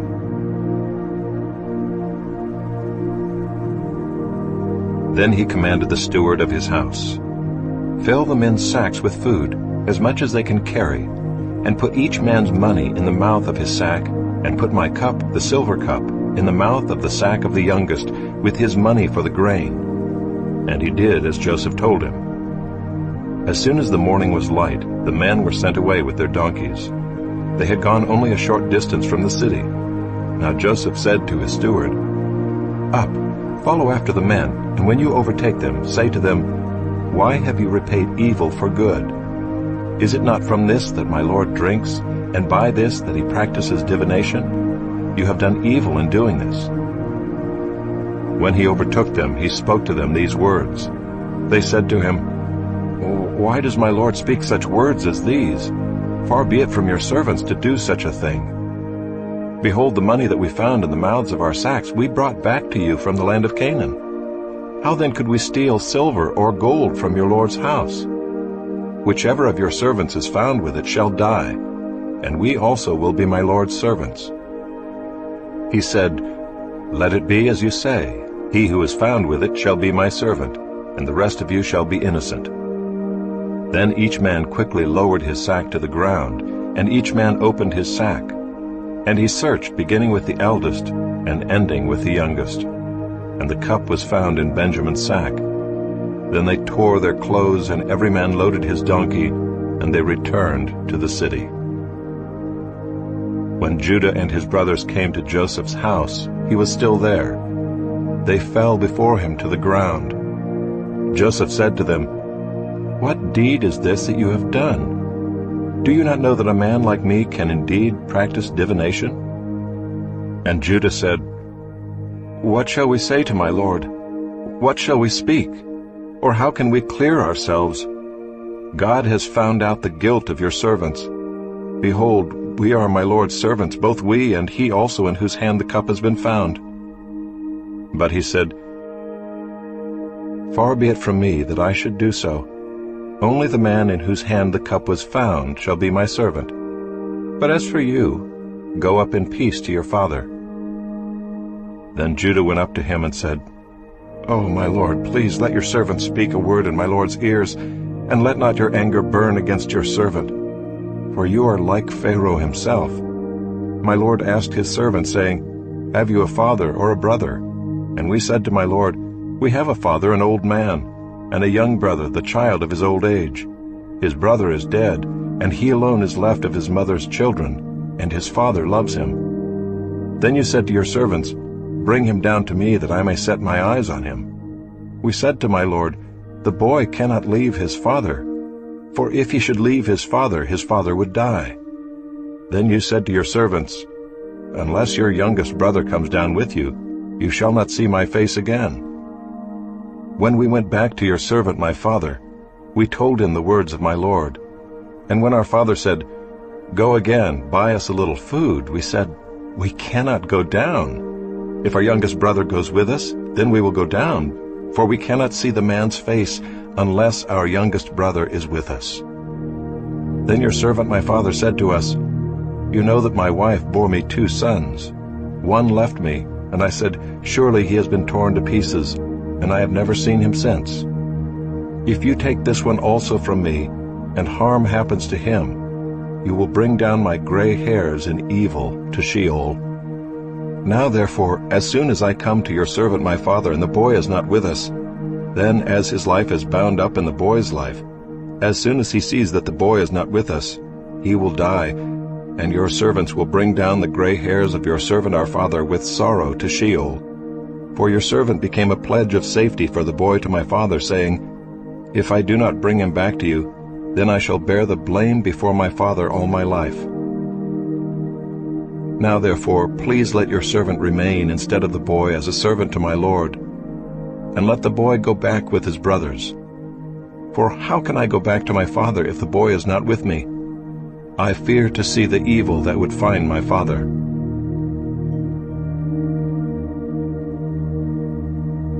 Then Joseph could not control himself before all those who stood by him. He cried, "Make everyone go out from me." So no one stayed with him when Joseph made himself known to his brothers. And he wept aloud, so that the Egyptians heard it, and the household of Pharaoh heard it. And Joseph said to his brothers, "I am Joseph. Is my father still alive?" But his brothers could not answer him, for they were dismayed at his presence. So Joseph said to his brothers, "Come near to me, please." And they came near. And he said, "I am your brother, Joseph, whom you sold into Egypt. And now do not be distressed or angry with yourselves because you sold me here, for God sent me before you to preserve life.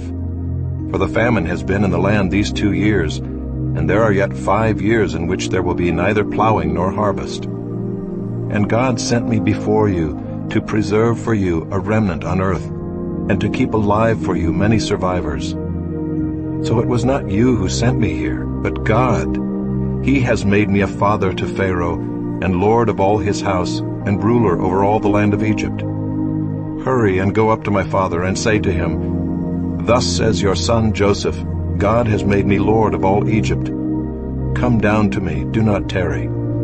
You shall dwell in the land of Goshen, and you shall be near me, you and your children, and your children's children, and your flocks, your herds, and all that you have.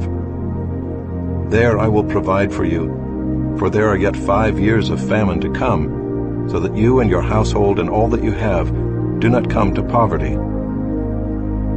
And now your eyes see, and the eyes of my brother Benjamin see, that it is my mouth that speaks to you.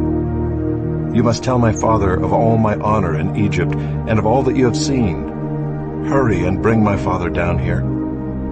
Then he fell upon his brother Benjamin's neck and wept, and Benjamin wept upon his neck. And he kissed all his brothers and wept upon them. After that his brothers talked with him. When the report was heard in Pharaoh's house, Joseph's brothers have come, it pleased Pharaoh and his servants. And Pharaoh said to Joseph, Say to your brothers, do this, load your beasts and go back to the land of Canaan, and take your father and your households and come to me, and I will give you the best of the land of Egypt, and you shall eat the fat of the land. And you, Joseph, are commanded to say, Do this, take wagons from the land of Egypt for your little ones and for your wives, and bring your father and come. Have no concern for your goods, for the best of all the land of Egypt is yours. The sons of Israel did so, and Joseph gave them wagons according to the command of Pharaoh, and gave them provisions for the journey. To each and all of them he gave a change of clothes, but to Benjamin he gave 300 shekels of silver and 5 changes of clothes. To his father he sent as follows: 10 donkeys loaded with the good things of Egypt, and 10 female donkeys loaded with grain, bread, and provision for his father on the journey. Then he sent his brothers away, and as they departed he said to them, Do not quarrel on the way. So they went up out of Egypt and came to the land of Canaan to their father Jacob. And they told him, Joseph is still alive, and he is ruler over all the land of Egypt. And his heart became numb, for he did not believe them. But when they told him all the words of Joseph which he had said to them, and when he saw the wagons that Joseph had sent to carry him, the spirit of their father Jacob revived. And Israel said, It is enough. Joseph my son is still alive. I will go and see him before I die. So Israel took his journey with all that he had, and came to Beersheba, and offered sacrifices to the God of his father Isaac. And God spoke to Israel in visions of the night, and said, Jacob, Jacob. And he said, Here I am. Then he said, I am God, the God of your father. Do not be afraid to go down to Egypt, for there I will make you into a great nation. I myself will go down with you to Egypt, and I will also bring you up again, and Joseph's hand shall close your eyes.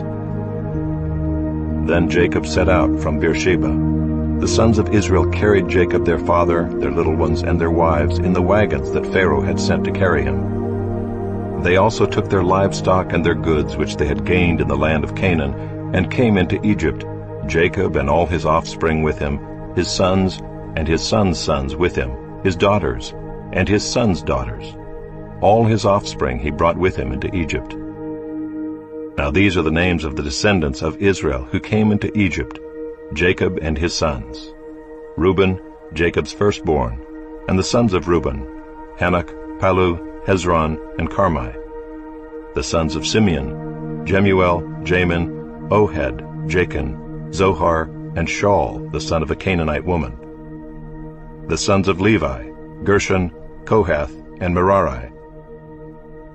The sons of Judah, Onan, Shelah, Perez, and Zerah. But and Onan died in the land of Canaan. And the sons of Perez were Hezron and Hamul. The sons of Issachar, Tola, Puvah, Yob, and Shimron. The sons of Zebulun, Sirad, Elon, and Jaliel. These are the sons of Leah, whom she bore to Jacob in Paddan-aram, together with his daughter Dinah. Altogether his sons and his daughters numbered 33. The sons of Gad, Ziphion, Haggai, Shunai, Ezban, Eri, Arodai, and Aralai. The sons of Asher, Imnah, Ishva, Ishvi, Beriah, with Sirah their sister. And the sons of Beriah, Heber and Malchiel. These are the sons of Zilpah, whom Laban gave to Leah his daughter, and these she bore to Jacob, 16 persons. The sons of Rachel, Jacob's wife, Joseph and Benjamin. And to Joseph in the land of Egypt were born Manasseh and Ephraim, whom Asenath the daughter of Potipharah the priest of On bore to him. And the sons of Benjamin, Bela, Becher, Ashbel, Gera, Naaman, Ehi, Rosh, Muppim, Huppim, and Ard. These are the sons of Rachel, who were born to Jacob, 14 persons in all. The son of Dan, Hushim. The sons of Naphtali, Jaziel, Guni, Jezer, and Shillem. These are the sons of Bilhah, whom Laban gave to Rachel his daughter, and these she bore to Jacob, 7 persons in all. All the persons belonging to Jacob who came into Egypt, who were his own descendants, not including Jacob's sons' wives, were 66 persons in all. And the sons of Joseph, who were born to him in Egypt, were 2. All the persons of the house of Jacob who came into Egypt were 70. He had sent Judah ahead of him to Joseph to show the way before him in Goshen, and they came into the land of Goshen. Then Joseph prepared his chariot and went up to meet Israel his father in Goshen. He presented himself to him and fell on his neck, and wept on his neck a good while. Israel said to Joseph, "Now let me die, since I have seen your face, and know that you are still alive." Joseph said to his brothers and to his father's household, "I will go up and tell Pharaoh, and will say to him, My brothers and my father's household, who are in the land of Canaan, have come to me. And the men are shepherds, for they have been keepers of livestock, and they have brought their flocks and their herds and all that they have. When Pharaoh calls you and says, What is your occupation? You shall say, Your servants have been keepers of livestock from our youth even until now, both we and our fathers, in order that you may dwell in the land of Goshen, for every shepherd is an abomination to the Egyptians." So Joseph went in and told Pharaoh, "My father and my brothers, with their flocks and herds and all that they possess, have come from the land of Canaan. They are now in the land of Goshen." And from among his brothers he took 5 men and presented them to Pharaoh. Pharaoh said to his brothers, "What is your occupation?" And they said to Pharaoh, "Your servants are shepherds, as our fathers were." They said to Pharaoh, "We have come to sojourn in the land, for there is no pasture for your servants' flocks, for the famine is severe in the land of Canaan. And now please let your servants dwell in the land of Goshen." Then Pharaoh said to Joseph, "Your father and your brothers have come to you. The land of Egypt is before you. Settle your father and your brothers in the best of the land. Let them settle in the land of Goshen. And if you know any able men among them, put them in charge of my livestock." Then Joseph brought in Jacob his father and stood him before Pharaoh, and Jacob blessed Pharaoh. And Pharaoh said to Jacob, "How many are the days of the years of your life?" And Jacob said to Pharaoh, "The days of the years of my sojourning are 130 years. Few and evil have been the days of the years of my life, and they have not attained to the days of the years of the life of my fathers and the days of their sojourning." And Jacob blessed Pharaoh and went out from the presence of Pharaoh. Then Joseph settled his father and his brothers and gave them a possession in the land of Egypt, in the best of the land, in the land of Ramesses, as Pharaoh had commanded.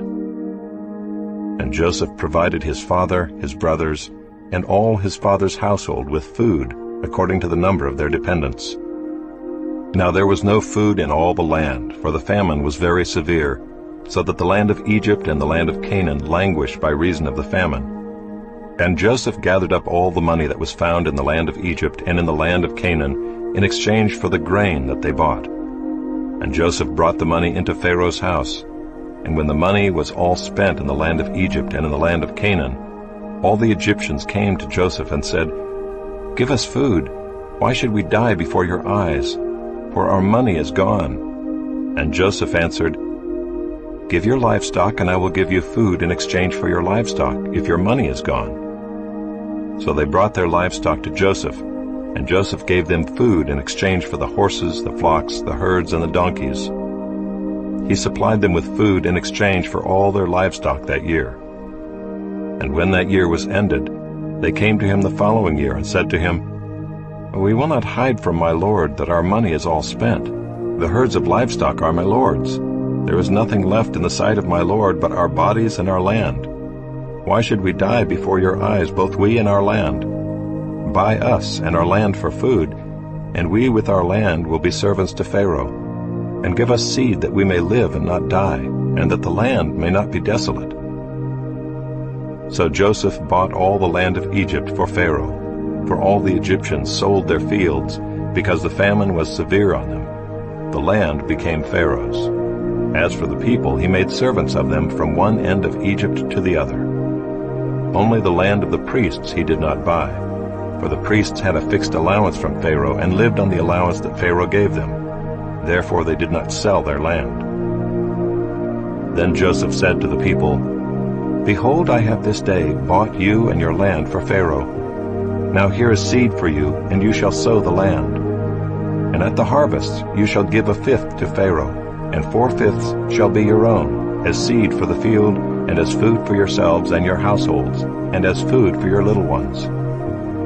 And they said, "You have saved our lives. May it please my lord, we will be servants to Pharaoh." So Joseph made it a statute concerning the land of Egypt, and it stands to this day, that Pharaoh should have the fifth. The land of the priests alone did not become Pharaoh's.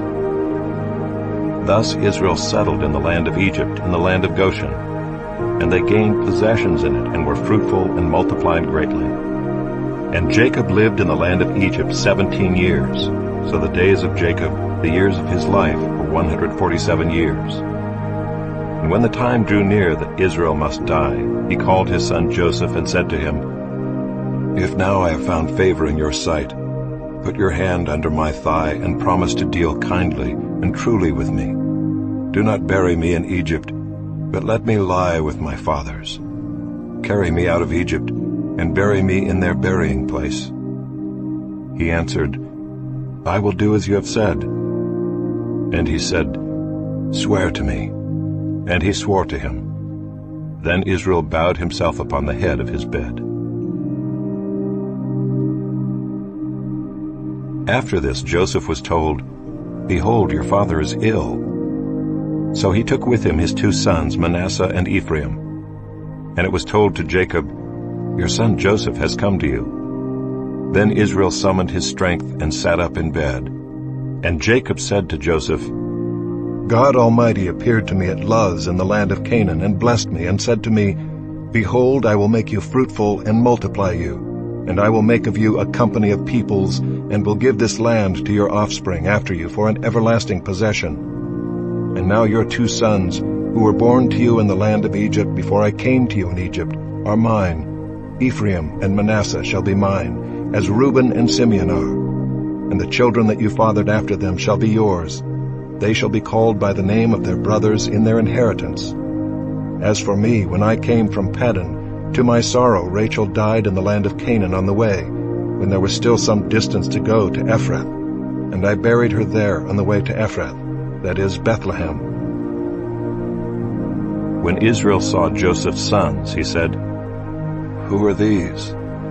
Joseph said to his father, "They are my sons, whom God has given me here." And he said, "Bring them to me, please, that I may bless them." Now the eyes of Israel were dim with age, so that he could not see. So Joseph brought them near him, and he kissed them and embraced them. And Israel said to Joseph, "I never expected to see your face, and behold, God has let me see your offspring also." Then Joseph removed them from his knees, and he bowed himself with his face to the earth. And Joseph took them both, Ephraim in his right hand toward Israel's left hand, and Manasseh in his left hand toward Israel's right hand, and brought them near him. And Israel stretched out his right hand and laid it on the head of Ephraim, who was the younger, and his left hand on the head of Manasseh, crossing his hands, for Manasseh was the firstborn.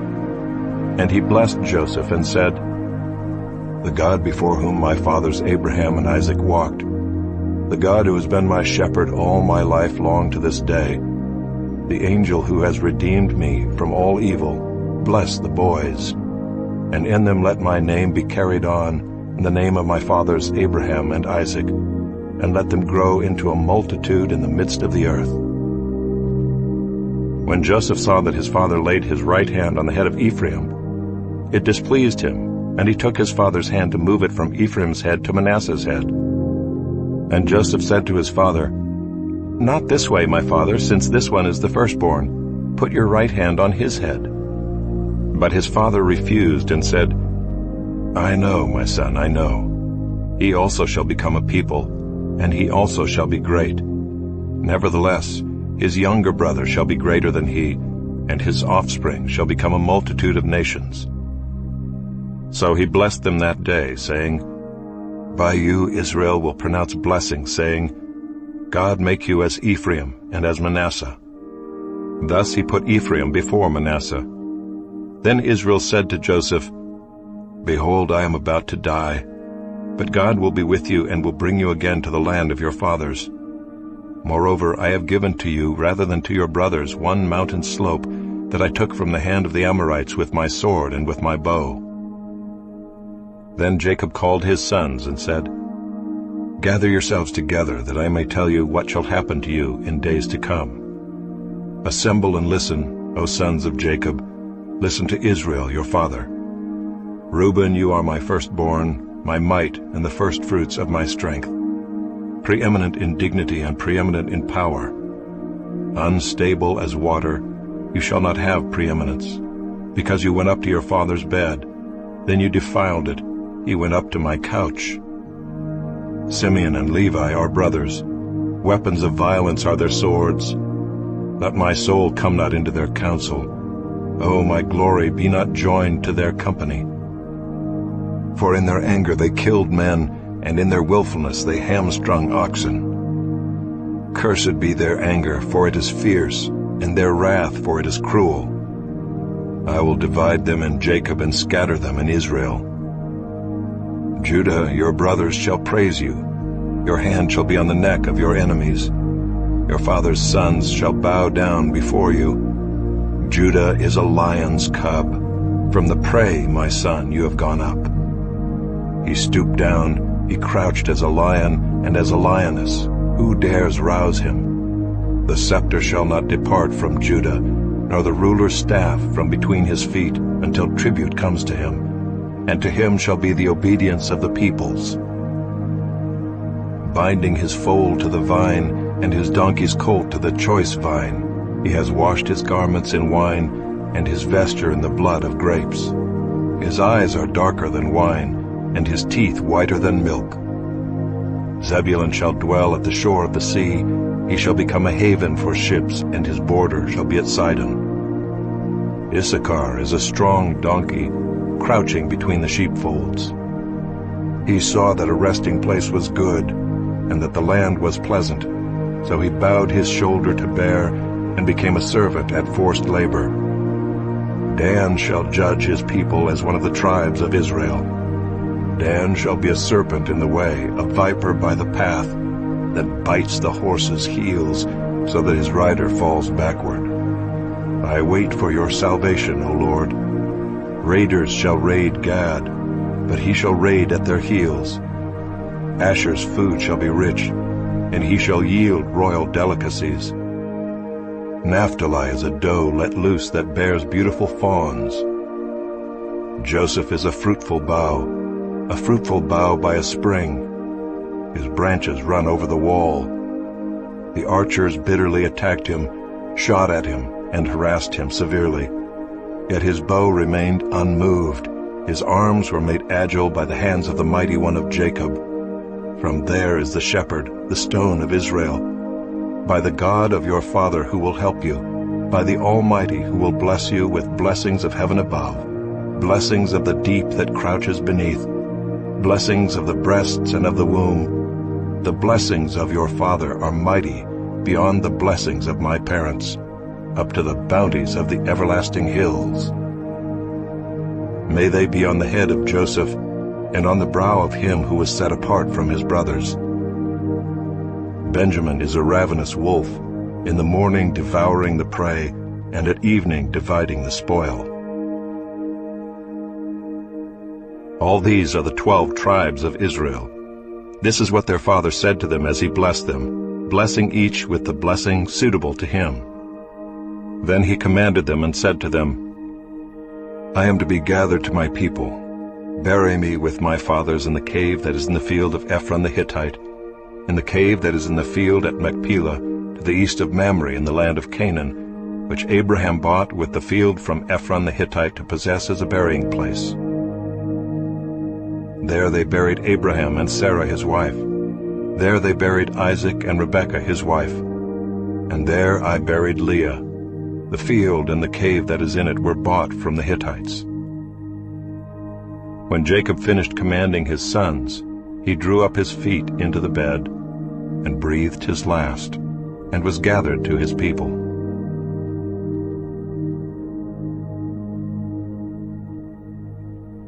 Then Joseph fell on his father's face, and wept over him and kissed him.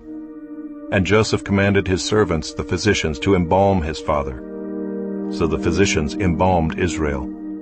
40 days were required for it, for that is how many are required for embalming. And the Egyptians wept for him 70 days. And when the days of weeping for him were past, Joseph spoke to the household of Pharaoh, saying, If now I have found favor in your eyes, please speak in the ears of Pharaoh, saying, My father made me swear, saying, I am about to die. In my tomb that I hewed out for myself in the land of Canaan, there shall you bury me.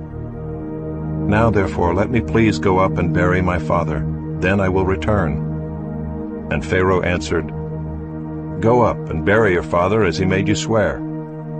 So Joseph went up to bury his father. With him went up all the servants of Pharaoh, the elders of his household, and all the elders of the land of Egypt, as well as all the household of Joseph, his brothers, and his father's household. Only their children, their flocks, and their herds were left in the land of Goshen. And there went up with him both chariots and horsemen. It was a very great company. When they came to the threshing floor of Atad, which is beyond the Jordan, they lamented there with a very great and grievous lamentation. And he made a mourning for his father 7 days. When the inhabitants of the land, the Canaanites, saw the mourning on the threshing floor of Atad, they said, This is a grievous mourning by the Egyptians. Therefore the place was named Abel Mizraim. It is beyond the Jordan. Thus his sons did for him as he had commanded them. For his sons carried him to the land of Canaan, and buried him in the cave of the field at Machpelah to the east of Mamre, which Abraham bought with the field from Ephron the Hittite to possess as a burying place. After he had buried his father, Joseph returned to Egypt with his brothers and all who had gone up with him to bury his father. When Joseph's brothers saw that their father was dead, they said, It may be that Joseph will hate us and pay us back for all the evil that we did to him. So they sent a message to Joseph, saying, Your father gave this command before he died. Say to Joseph, Please forgive the transgression of your brothers and their sin, because they did evil to you. And now please forgive the transgression of the servants of the God of your father. Joseph wept when they spoke to him. His brothers also came and fell down before him and said, Behold, we are your servants. But Joseph said to them, Do not fear, for am I in the place of God? As for you, you meant evil against me, but God meant it for good, to bring it about that many people should be kept alive as they are today. So do not fear. I will provide for you and your little ones. Thus he comforted them and spoke kindly to them. So Joseph remained in Egypt, he and his father's house. Joseph lived 110 years. And Joseph saw Ephraim's children of the 3rd generation. The children also of Machir the son of Manasseh were counted as Joseph's own. And Joseph said to his brothers, I am about to die, but God will visit you and bring you up out of this land, to the land that he swore to Abraham, to Isaac, and to Jacob. Then Joseph made the sons of Israel swear, saying, God will surely visit you, and you shall carry up my bones from here. So Joseph died, being 110 years old. They embalmed him, and he was put in a coffin in Egypt.